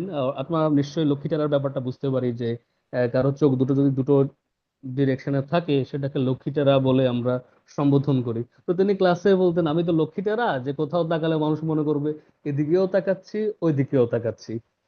তো তার আরেকটা রসিকতার গল্প আমি যদি আজকে না করি তাহলে আপনারা মিস করবেন। সেটা হচ্ছে যে আহ নামটা আমার ঠিক মনে নেই। আমরা জানি যে অনেকগুলো নাম আছে ইউনিসেক্স, যেমন কাজল, শাহিন, ছেলেদেরও থাকে মেয়েদেরও থাকে। তো একবার আমি ধরে নিচ্ছি শাহিন নামে কোন একটা গল্প। তো কোনো একদিন কোনো একটা প্রতিষ্ঠান থেকে কল করা হলো সৈয়দ মঞ্জুর ইসলাম স্যারকে, যে আপনি তো শাহিনের রেকমেন্ডেশন দিয়েছেন, ওর সম্পর্কে আর বলবেন কি, ও কেমন? বলে, শাহিন ছেলেটা তো খুবই ভালো। তখন ও প্রান্ত থেকে বললো, না শাহিন তো ছেলে না, আমরা মেয়ের কথা বলছি। ও মেয়ে? শাহিন মেয়েটা? ও তো আরো ভালো। পরে উনি আমাদের বললেন, আসলে আমি কোন শাহিন আমি জানি না একদম, কারণ আমার এত এত শিক্ষার্থী আছে যে আমার তো মনে থাকে না, কিন্তু আমার শিক্ষার্থীকে তো প্রশংসা করতেই হয়, আমি সেটা করেছি। তো তার মধ্যে এরকম রসিকতাগুলো ছিল। তো আরেকটা ব্যাপার ছিল, উনি আমি জানি না অনেকে একমত হবেন কিনা, তিনি এটা ধারণা করতেন যে আজকালকার ছেলেরা, মেয়েরা নয়, ছেলেরা খুব একটা লেখাপড়া করে না। তো আমাদেরকে একবার ক্লাসে একটা প্রেজেন্টেশন দিয়েছেন তখন মাস্টার্সে। তো যেদিন প্রেজেন্টেশনটা ছিল সেদিন উনি নেননি। তো আমি এবং আমার আর বান্ধবী আলাদা আলাদা করে আমাদের প্রেজেন্টেশন ছিল। তো সেদিন তিনি নেননি। ঠিক পরের ক্লাসে এসে উনি যখন বলেন, এই আজকে তোমাদের প্রেজেন্টেশন আছে, তখন আমি তো একেবারে স্তব্ধ হয়ে গেছি। প্রথমবারের মতো স্যারের সামনে প্রেজেন্টেশন দেবো কি না কি বলি। আমি করলাম কি, আমার বন্ধুকে বললাম, এই তুই একটু বইটা দে তো, একটু দেখে নি। আর মোবাইলটা একটু ঘাটলাম। স্যার লক্ষ্য করলেন। তো আমার সে বান্ধবী ও প্রেজেন্টেশন দিল, যখন আমি দিতে গেলাম বলে, এই ছেলে তুই তো একদমই পড়িসনি। তো নাই, প্রেজেন্টেশনটা ভালোই হলো। কিন্তু এই যে স্যার বলেন, এই তুমি তো প্রেজেন্টেশন নেওয়ার জন্য প্রস্তুতি নাওনি, এটা কিন্তু আমাদের খারাপ লাগতো না। অর্থাৎ সৈয়দ মঞ্জুর ইসলাম স্যারের মতো মানুষদের যখন আমরা একটা কথা শুনতাম, তারা যদি আমাদের বকাঝকা করতেন, খুব একটা না খারাপ লাগতো না। অনেক শিক্ষকেরই আহ, অনেক কথাই আমাদের আসলে মনের মধ্যে খারাপ স্মৃতি হয়ে জমা আছে। তবে মঞ্জুর স্যার এমনই ছিলেন যে উনি যদি বকাঝকা করতেন আমাদের কাছে, সেটা আমি বিশ্বাস করি হাবিব স্যার, সুকান্ত স্যার তারাও একমত হবেন, এগুলো এক ধরনের কমপ্লিমেন্ট ছিল আমাদের জন্য। তো এই যে ওনার রসবোধ, এটার আরো অনেক উদাহরণ দেওয়া যায়। আমি আসলে বক্তৃতা দীর্ঘায়িত করব না, আমার লেখালেখির মধ্যে আমি অলরেডি উল্লেখ করেছি আমার একটা স্মৃতিচারণে কয়েক বছর আগে যে স্যার কেমন রসিক মানুষ ছিলেন। তো স্যারের লেখালেখি সম্পর্কে একটু বলতে হয়। আপনারা সবাই শিক্ষক মঞ্জুর ইসলাম স্যারকে আপনারা দেখেছেন, জেনেছেন, বা যিনি মিডিয়াতে যান সে মঞ্জুর স্যারকে অনেকে অবলোকন করেছেন। তার যে লেখালেখির একটা সম্ভার আছে, আমার কাছে এখনো মনে হয় আজকে 2025 সালে দাঁড়িয়ে যে তার কাজ নিয়ে আসলে খুব একটা কাজ করা হয়নি। আহ, চার পাঁচটা কাজ হয়েছে। আমার কাছে মনে হয় একাডেমিক গবেষণার জন্য তার কাজগুলো খুবই গুরুত্বপূর্ণ। এখন তার গল্প বা উপন্যাসের একটা বিষয়ে আমি আপনাদের আহ, নজর আকর্ষণ করব, সেটা হচ্ছে, মানে থাকে না কিছু মানুষ, তারা ওই যে এতটাই সৎ।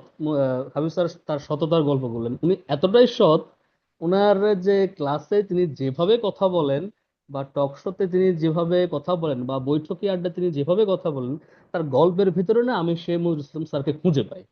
কিরকম সেটা, যে তিনি ভাষা নিয়ে না কোনো ধরনের কারিকুরি করেননি, খুব বেশি আহ নিরীক্ষা করতে যাননি যে খুবই জটিল দুর্বোধ্য ভাষায় পাণ্ডিত্য প্রদর্শন করতে হবে।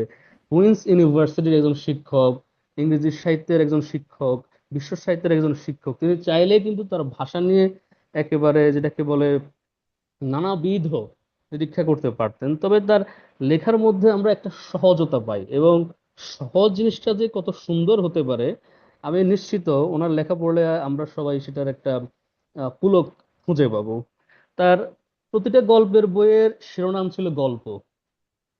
যেমন ভুলে থাকা গল্প, প্রেম ও প্রার্থনার গল্প, বিচিত্র স্বাদের গল্প, তিনটা বই আপাতত আমার সামনে আছে, 71 ও অন্যান্য গল্প। অর্থাৎ তিনি যে গল্প বলছেন এই ব্যাপারে তিনি খুব সৎ ছিলেন, এতটাই যে ওনার টাইটেলের মধ্যে সেই ভঙ্গি যে আমি কিছু একটা করতে যাচ্ছি সেটা নস্যাৎ করে দিয়ে বলতেন, না আমি যেটা বলতে যাচ্ছি সেটা গল্প। এই যে তিনি গল্পের ব্যাপারটা তিনি পেয়েছেন, সেটা পেয়েছেন ওনার স্কুলে যাওয়ার সময় কোন এক দাদির কাছে, এলাকার কোন এক দাদি। তো দাদি করতেন কি, তিনি আসর জমাতেন এবং একই গল্প নানাভাবে বলতেন, এবং চারপাশে মানুষজন জমে যেত। অর্থাৎ গল্প আসলে, আমরা যে গল্পের গুলো কথা বলি, প্রেমের গল্প হতে পারে, বিরহের গল্প হতে পারে, বেদনার গল্প হতে পারে, বিশ্ব নানা মহাদেশে বিভক্ত। তো আমরা কিন্তু দেখি বিশ্বের যে কোনো প্রান্ত থেকে যদি আমরা গল্পগুলো আনি, দেখা যাবে কোথাও না কোথাও তাদের প্যাটার্ন গুলো একই। গল্প ঘুরে ফিরে একই গল্প, কিন্তু গল্প বলার ধরনের উপর নির্ভর করে যে গল্পগুলো বারবার আমাদেরকে ছুঁয়ে যাবে কিনা। যেমন আমরা কোনো কোনো সিনেমা বারবার দেখেও আমরা একই রকম কান্না করি, একই রকম আমরা হাসি, একই রকম আমাদের মধ্যে পুলক জাগে, যদি সেই সিনেমার মধ্যে গল্প বলার ধরনটা সেরকমই হয়। তো তিনিও তার ওই দাদির কাছে, যিনি একই গল্প বারবার করলেও একই রকম নতুন মনে হতো, তো ঠিক সেই গল্প বলার ধরনটা তিনি আয়ত্ত করেছেন, এবং তার অনেক স্মৃতিকথায় বা প্রবন্ধ তিনি তার যে গল্পকার হয়ে ওঠা, তার পেছনে ওই এলাকার কোন এক দাদির গল্প বলেছেন যে এইভাবে আমাদের গল্পগুলো বলতে হয়। তো তার ভুলে থাকা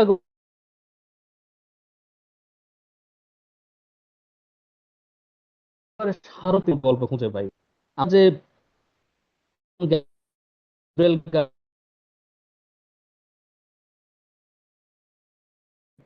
আমাদের বাংলাদেশে কিছু কাজ করেছেন, এটা ছোঁয়া রেখেছেন তার গল্পে, কিন্তু সেই গল্পগুলো কিন্তু লাতিন আমেরিকার গল্প না। দিন শেষে চিন্ময় গুহ পশ্চিমবঙ্গের একজন বড় সাহিত্যিক, এবং তার মঞ্জুর একটা সার্বজনীনতা আছে।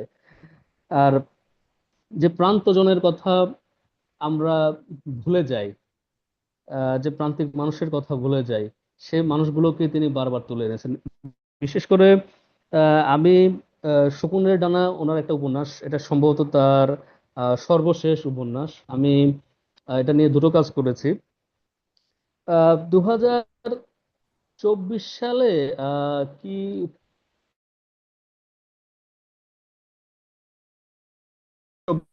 ইউনে একবার স্যারের সঙ্গে আমাদের আর একটা গল্প ফিল্ম ডানার মতো, উনি বল এই জন্য সে বয়সটা তো আমার নেই, এখন কয়টা গল্প লিখবো। তবে মর্মান্তিক ব্যাপার হচ্ছে ওনার কাছ থেকে আর এই ধরনের গল্প পাইনি। তো যাই হোক, শকুনের ডানা নিয়ে আমার একটা অবসেশন আছে, হাবিব স্যার এটাতে অবগত আছেন। এর একটা কারণ হলো যে বাংলাদেশের কথা সাহিত্যের মধ্যে অনেক অনেক উন্নয়ন হয়েছে বটে, তবে কিছু বিষয়ে আমার নিজেরও খুব ক্ষোভের জায়গা আছে যে আমাদের লেখকরা কেন যেন চর্বিত চর্বণ করতে পছন্দ করেন। অনেকটাই একই ধরনের প্যাটার্ন, একই ধরনের প্লট, একই ধরনের ভঙ্গিমা নিয়ে তারা গল্প লেখেন। মনে হচ্ছে যেন পশ্চিমা সাহিত্য একটা পড়লাম, ভালো লাগলো, সেটাকে বাংলাদেশের ক্ষেত্রে আমি প্রতিস্থাপন করে দেই, তাহলে আমি একটা ভালো উপন্যাস লিখে ফেলবো। তো সেই জায়গায় এই উপন্যাসটাতে আমরা জানি, আমি ভেতরের ভেতরের গল্পটা জানি যে বাংলাদেশে একটা পরিবেশ আন্দোলন হয়েছিল। স্যার আপনারা জানেন যে আড়িয়াল খানই একটা আন্দোলন হয়েছিল, সেখানে সরকার বাহাদুর একটা বিমানবন্দর স্থাপন করবেন বিল ভরাট করে। তো সেখানকার মানুষ আন্দোলন করেছিল। তো সেই আন্দোলনটাকেই তিনি আসলে তার গল্পের, তার উপন্যাসের গল্পের ভেতরে নিয়ে এসেছেন, তবে স্থাপন করেছেন সেটা সিলেটের প্রেক্ষাপটে। এবং সেখানে তিনি একটা পরিবেশবাদী গল্প উপস্থাপন করছেন, যেখানে আহ সরকার এবং এনজিও তারা যৌথভাবে কিছু সমন্বয় করে কিছু উন্নয়ন প্রকল্প করতে চায়। কিন্তু উন্নয়ন প্রকল্প করতে গেলে সাধারণ মানুষের জীবন জীবিকা, বাস্তুসংস্থান এবং আমাদের যে সিলেটের হাওর অঞ্চল, সেটার উপর মারাত্মক পরিবেশগত প্রভাব পড়বে, সেক্ষেত্রে মানুষ বাস্তুচ্যুত হবে। তো এরকম একটা গল্পে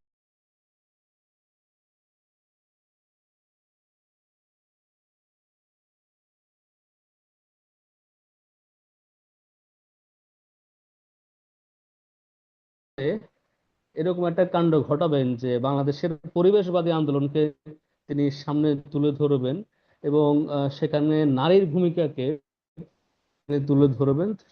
সেটা খুবই অসাধারণ ছিল। আরো কয়েকটা তার গল্প আছে। আহ তিনি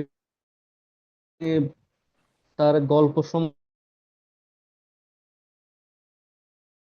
আদার স্টোরিজ, সম্ভবত এটা ছিল শিরোনাম, সেখানেও বেশ ফেমিনিজম বলে এই ধরনের গল্প লিখেছেন, লিখে আমাদের পরিবেশ,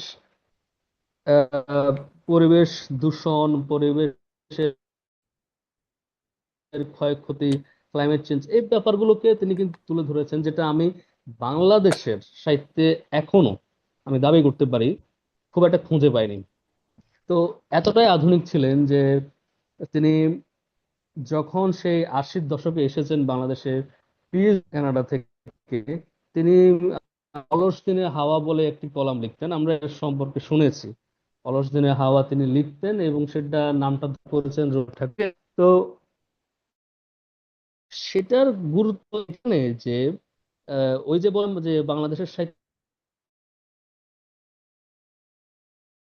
আমরা চর্বিত চর্বণ করতে থাকি, তিনি তার কলামগুলোতে বিশ্ব সাহিত্যের গুরুত্বপূর্ণ লেখক সম্পর্কে ছোট ছোট কলাম লিখতেন, যার সাময়িক তবে স্যারের এই কলামের সৌজন্য বিশ্ব সাহিত্যের একটা ব্যাখ্যা, একটা দৃষ্টিভঙ্গি কিন্তু বাংলাদেশের পাঠক খুঁজে পেয়েছে। আমি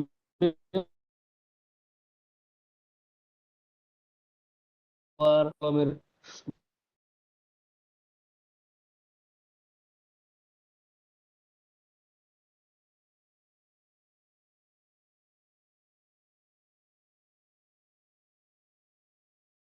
যেভাবে সাবলীল ভাষায় লেকচার দিচ্ছেন, তার এই প্রবন্ধ পড়ে আমার কাছে মনে হয় সেটারই একটা অনুরণন।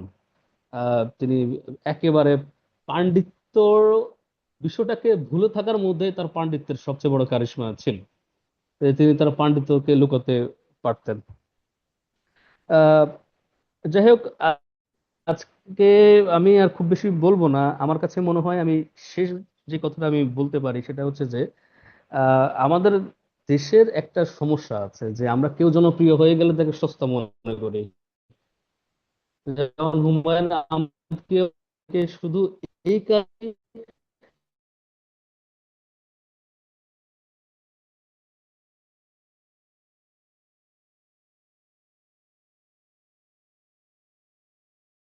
সাহিত্য সৃষ্টি করে যাননি। হুমায়ুন আমাদের সব লেখা নিশ্চয়ই ভালো, লেখাই নিশ্চয়ই আমরা, তার কিছু লেখা তো খুবই গুরুত্বপূর্ণ, আমরা সাহিত্য সাধনা করতে পারি সেগুলোর ভেতরে।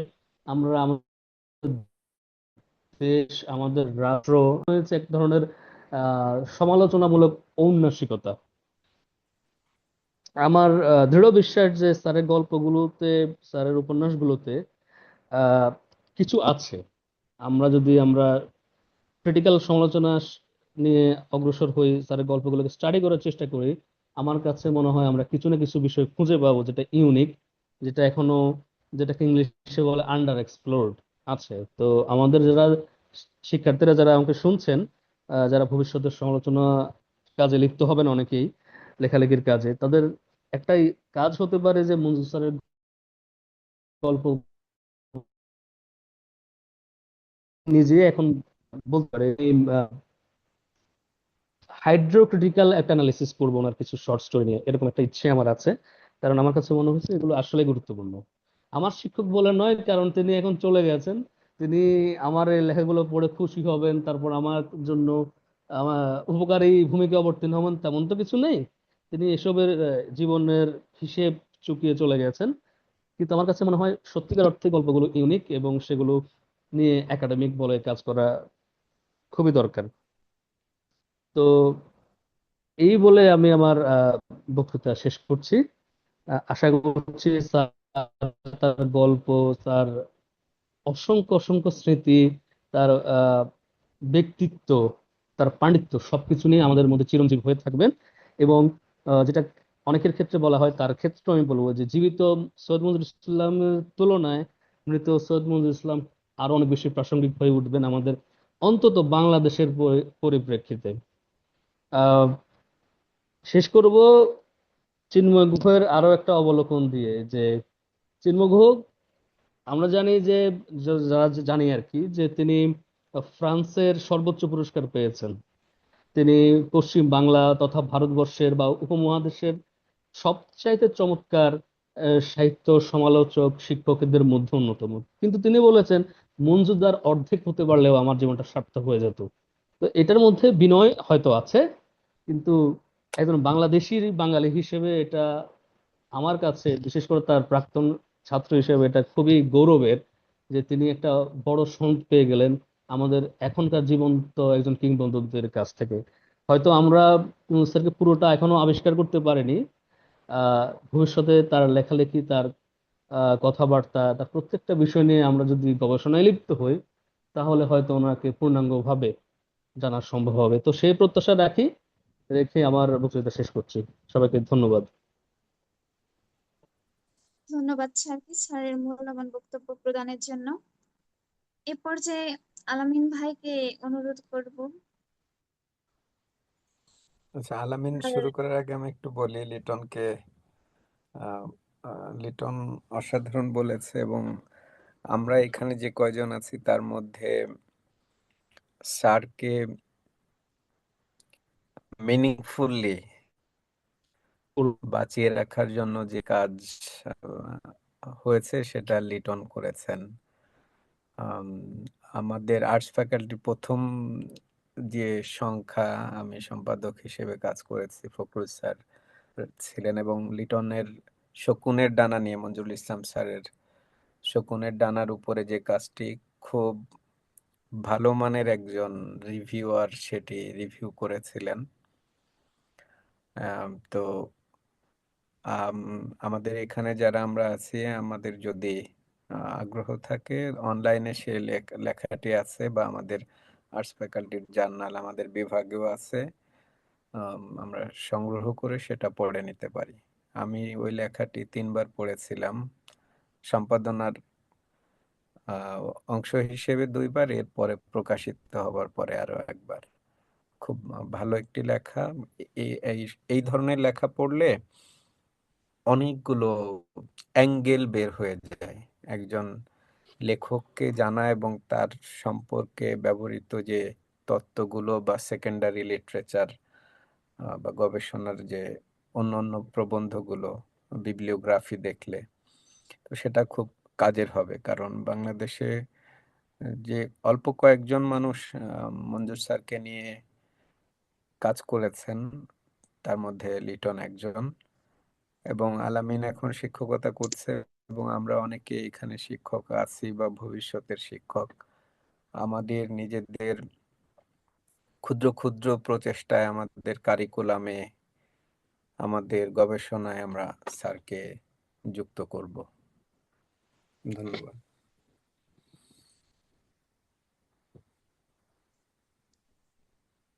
এ পর্যায়ে আলামিন ভাইয়ের প্রতি অনুরোধ থাকবে ভাইয়ের মতামত প্রদানের জন্য। ধন্যবাদ সবাইকে। শুভ সন্ধ্যা। আর সৈয়দ মনিরুল ইসলাম স্যার সম্পর্কে মতামত দেওয়ার মতো এই ধৃষ্টতা না প্রদর্শন করাই ভালো হবে। স্যারের সঙ্গে 2বার দুটো খণ্ড স্মৃতি আছে আমার। প্রথম হলো ঢাকার একটা বেসরকারি বিশ্ববিদ্যালয়ে শিক্ষক নিয়োগের ভাইবা পরীক্ষায় স্যারকে পেয়েছিলাম।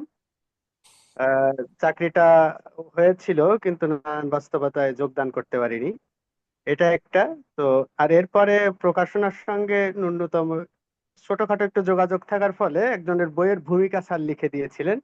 তো ওটা সংগ্রহ করার জন্য পাঠক সমাবেশে একবার দেখা হয়েছিল। এই 2টা খণ্ড স্মৃতি আছে স্যারের সঙ্গে। আর স্যার মোটামুটি ভাবে পাঠক সমাবেশে যারা একটু যাতায়াত করেন তারা খুব ভালো রকমই সার্টিফাই করতে পারবেন, স্যার দুর্দান্ত একজন আড্ডাপ্রিয় মানুষ ছিলেন। এবং আমরা যে দূর থেকে দেখি যতটুকু, ততটুকুই মনে হয়েছে যে না, আহ, প্রকৃত অর্থে একজন সাহিত্যিক এবং একাডেমিক ব্যক্তিত্বের সংমিশ্রণে যে ব্যাপারটা থাকে, এই সংমিশ্রিত একটি পূর্ণাঙ্গ প্যাকেজ ছিলেন স্যার। আমরা ঢাকায় থাকার ফলে স্যারের এই বিভিন্ন অনলাইনের আয়োজন কিংবা সর্বশেষ যে বক্তৃতা আপনারা দেখছেন আহ, ইউটিউবে কিংবা সামাজিক যোগাযোগ মাধ্যমে, স্যার সর্বশেষ যে বক্তৃতা দিয়েছেন সেটাও আমরা মোটামুটি ভাবে বুঝতে পারি স্যারের দর্শন বোঝার জন্য অনেকগুলো বই পড়তে হবে কিংবা এগুলো দরকার, আমি অদরকারি বলছি না, কিন্তু আমরা যারা আসলে আটপৌরে জীবনযাপন করি, ওই মানুষকে চেনার যে একটা সহজাত আকাঙ্ক্ষা আমাদের মধ্যে থাকে, এটা এই পড়ার বাইরেও একটা জগৎ দিয়ে বিচার করবার সুযোগ আছে। মনিরুল ইসলাম স্যারকে আমি আসলে সেভাবেই দেখি। স্যারের খুব বই পড়া হয়েছে এটা বলবো না, তবে কয়েকটি কলাম পড়া আছে আমার। আর এর বাইরে যখন পাতাদের সংসারের কথা স্যার একটু আগে বললেন, একটা সংখ্যা বেরিয়েছিল 2018-19 সালের দিকে, হারুন পাশা সম্পাদিত। ওই সংখ্যাটা আমার সঙ্গে আছে। এই সূত্রে স্যারের সঙ্গে একটু খুব সক্ষতা না হলেও কিছু কিছু স্মৃতি আছে, এবং আমি খুব মানে একেবারে বজ্রাহত হয়েছিলাম স্যারের মৃত্যু সংবাদ শোনার পরে। কিছুদিন ধরেই স্যার অসুস্থ ছিলেন, এবং বিভিন্ন কাছের মানুষজনের কাছ থেকে খবর পাচ্ছিলাম সামাজিক যোগাযোগ মাধ্যমে যে একটু ইমপ্রুভ করছেন। আবার যেদিন স্যার মৃত্যুবরণ করলেন ওই দিন সকালবেলাও স্যারের শারীরিক আপডেট ছিল খুবই ইতিবাচক। তো এটা আসলে একজন সৈয়দ মনিরুল ইসলাম স্যারকে আহ, কাছ থেকে না দেখেও এক ধরনের সম্মোহিত হওয়ার মতো অবস্থা তৈরি হয়েছে আমাদের। আর হয় কি, এই যে আমরা যারা শিক্ষকতায় নতুন আছি এরা তো এক ধরনের রিলে রেসে আছি, যে দায়টা স্যার দিয়ে গেলেন আমাদের। আমার অগ্রজ যারা আছেন তাদের সাথে সাথে আমাদেরও কিছু দায় নিতে হবে, এবং শিক্ষকতার মাধ্যমে সমাজ পরিবর্তনের যে অভিপ্রায় সবার মধ্যেই আছে, আমার বিশ্বাস যে সবাই মিলে চেষ্টা করলে একটা ইতিবাচক পরিবর্তন হবে। এই ভঙ্গুর সময়ে কিছুটা আশা দেখিয়ে গেছেন স্যার। আর এই যে চিন্তা নিয়ন্ত্রণের বিশ্বে আমরা বসবাস করছি, কিছুটা চিন্তার খোরাক তো স্যারের কাছ থেকে পেয়েছি, এটাই বা কম কি। এই আয়োজনের জন্য সবার প্রতি কৃতজ্ঞতা জ্ঞাপন করছি। আর আমি মূলত ভাবে স্যারের, আমি জানতাম না যে লিটন স্যার সরাসরি স্যারের ছাত্র। আমি জানতাম যে আমাদের আরিফ স্যার এবং সুকান্ত স্যার সরাসরি শিক্ষার্থী, সেই হিসেবে ওনাদের কাছ থেকে কিছু জানার আহ লিপ্সা ছিল আসলে, সেজন্যই আসা। আমি খুবই উপভোগ করেছি, দারুণ আয়োজন। আর আমি চাইবো যে এটা এর বাইরেও একটা আমরা একাডেমিক জায়গা তৈরি করি, যে জায়গাটাতে স্যারকে প্রাসঙ্গিক করে তোলা যায়, এবং যে জায়গাটা আসলে খুবই জরুরি। সবার প্রতি অশেষ কৃতজ্ঞতা, সবার জন্য শুভকামনা।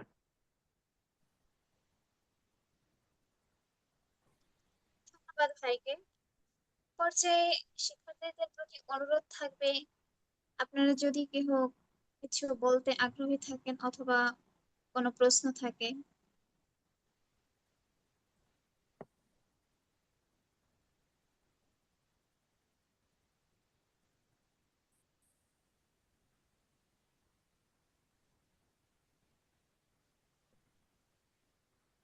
আসসালামু আলাইকুম। আমি মোহাম্মদ তাজমুল্লাহ বলছি।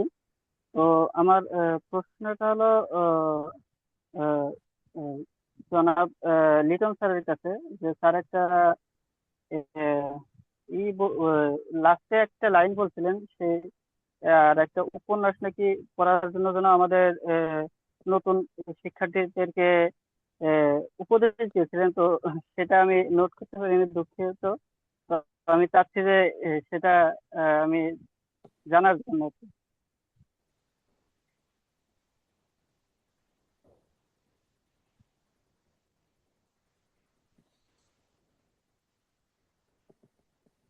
লিটন,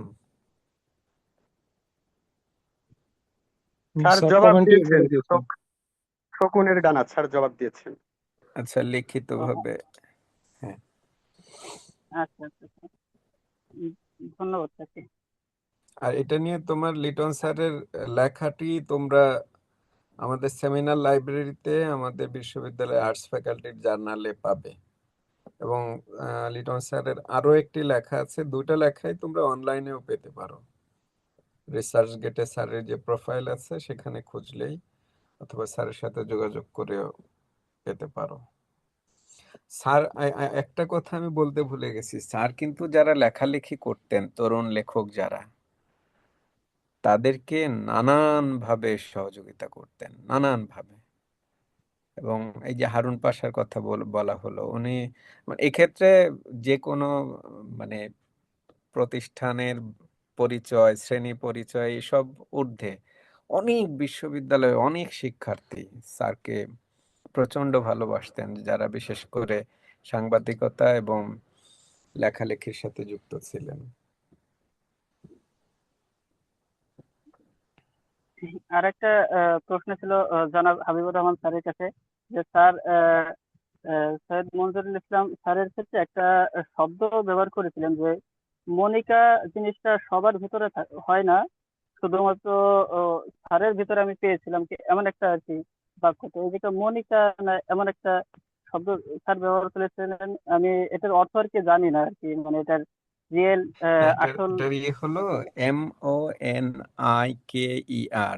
মানে আমরা যারা, তুমি হয়তো রুটিন পেয়েছো না ক্লাসরুমে, ক্লাসের, তো তো তোমার এক একজন শিক্ষক যেমন LCM লিটন চক্রবর্তী মিঠুন, SB সুকান্ত বিশ্বাস স্যার, জি জি তো স্যার। সেটা এই যে SB এটা হলো ওই যে শব্দটা বললাম আমি, তার মানে একজন ব্যক্তির আহ, যে একাধিক নাম থাকে তার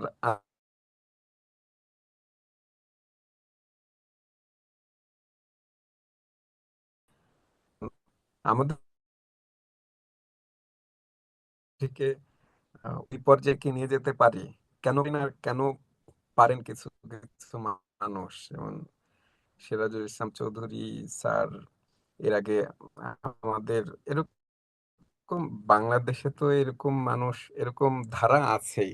মঞ্জুর স্যারকে আমরা তো সিঙ্গুলারাইজ করব না, এরকম আরো পথিকৃৎ আছেন বিভিন্ন কলেজ বিশ্ববিদ্যালয়ে, আহ, স্কুল বা বিশ্ববিদ্যালয়ে, বিভিন্ন জায়গায় কিন্তু এই ধরনের অসাধারণ শিক্ষক মানুষ আমরা দেখেছি, তাই না? তো তারা তাদের নামটিকে এই পর্যায়ে নিয়ে যেতে পারেন যে সম্মান, শ্রদ্ধা, ভালোবাসা এগুলোর সাথে সমর্থক হয়ে ওঠেন এই মানুষগুলো।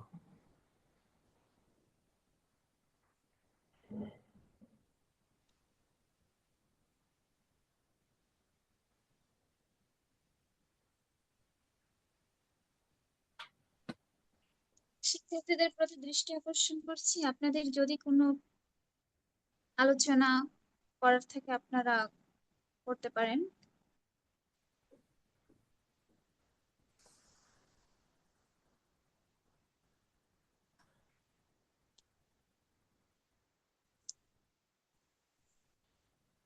স্যার আমার আপনাদের কাছে আরেকটা প্রশ্ন ছিল যে জনাব সলিমুল্লাহ স্যার, আমার জানা মতে উনি হয়তো বা সাহিত্যের স্টুডেন্ট ছিলেন না শুরুর দিকে। আহ, আহ, আমি যতদূর জানি আর কি, কিন্তু তবে উনি এই সাহিত্যে এতটা গুরুত্বপূর্ণ হয়ে উঠলেন কিভাবে, অথবা সাহিত্যের জগতে তার আসা কিভাবে?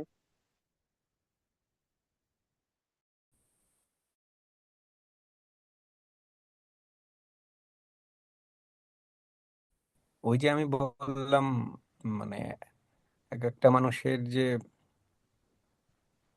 আগ্রহ, মানুষ বিশেষ করে সৃষ্টিশীল মানুষের আগ্রহ তাকে মানে তার তার নিয়ন্ত্রণের বাইরেও নিয়ে যায় কিছু কিছু ক্ষেত্রে।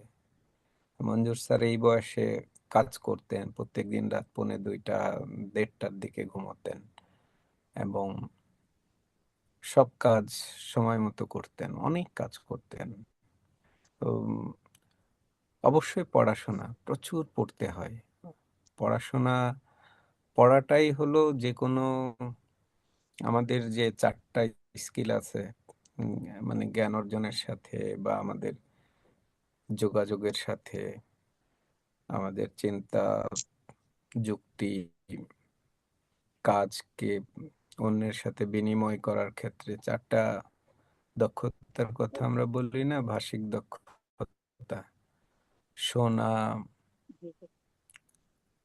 পড়া, বলা এবং লেখা। তার ভেতরে লেখাটা হলো একেবারে অ্যাক্টিভ একটা স্কিল,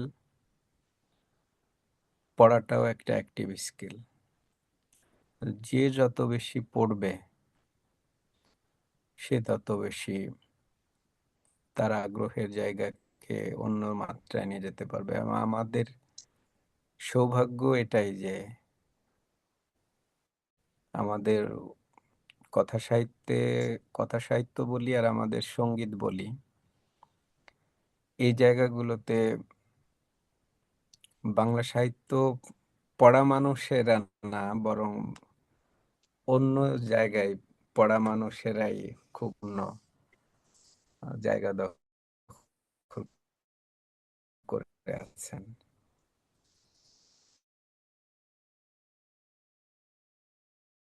তো আমরা ভাববো, ধন্যবাদ। কারণ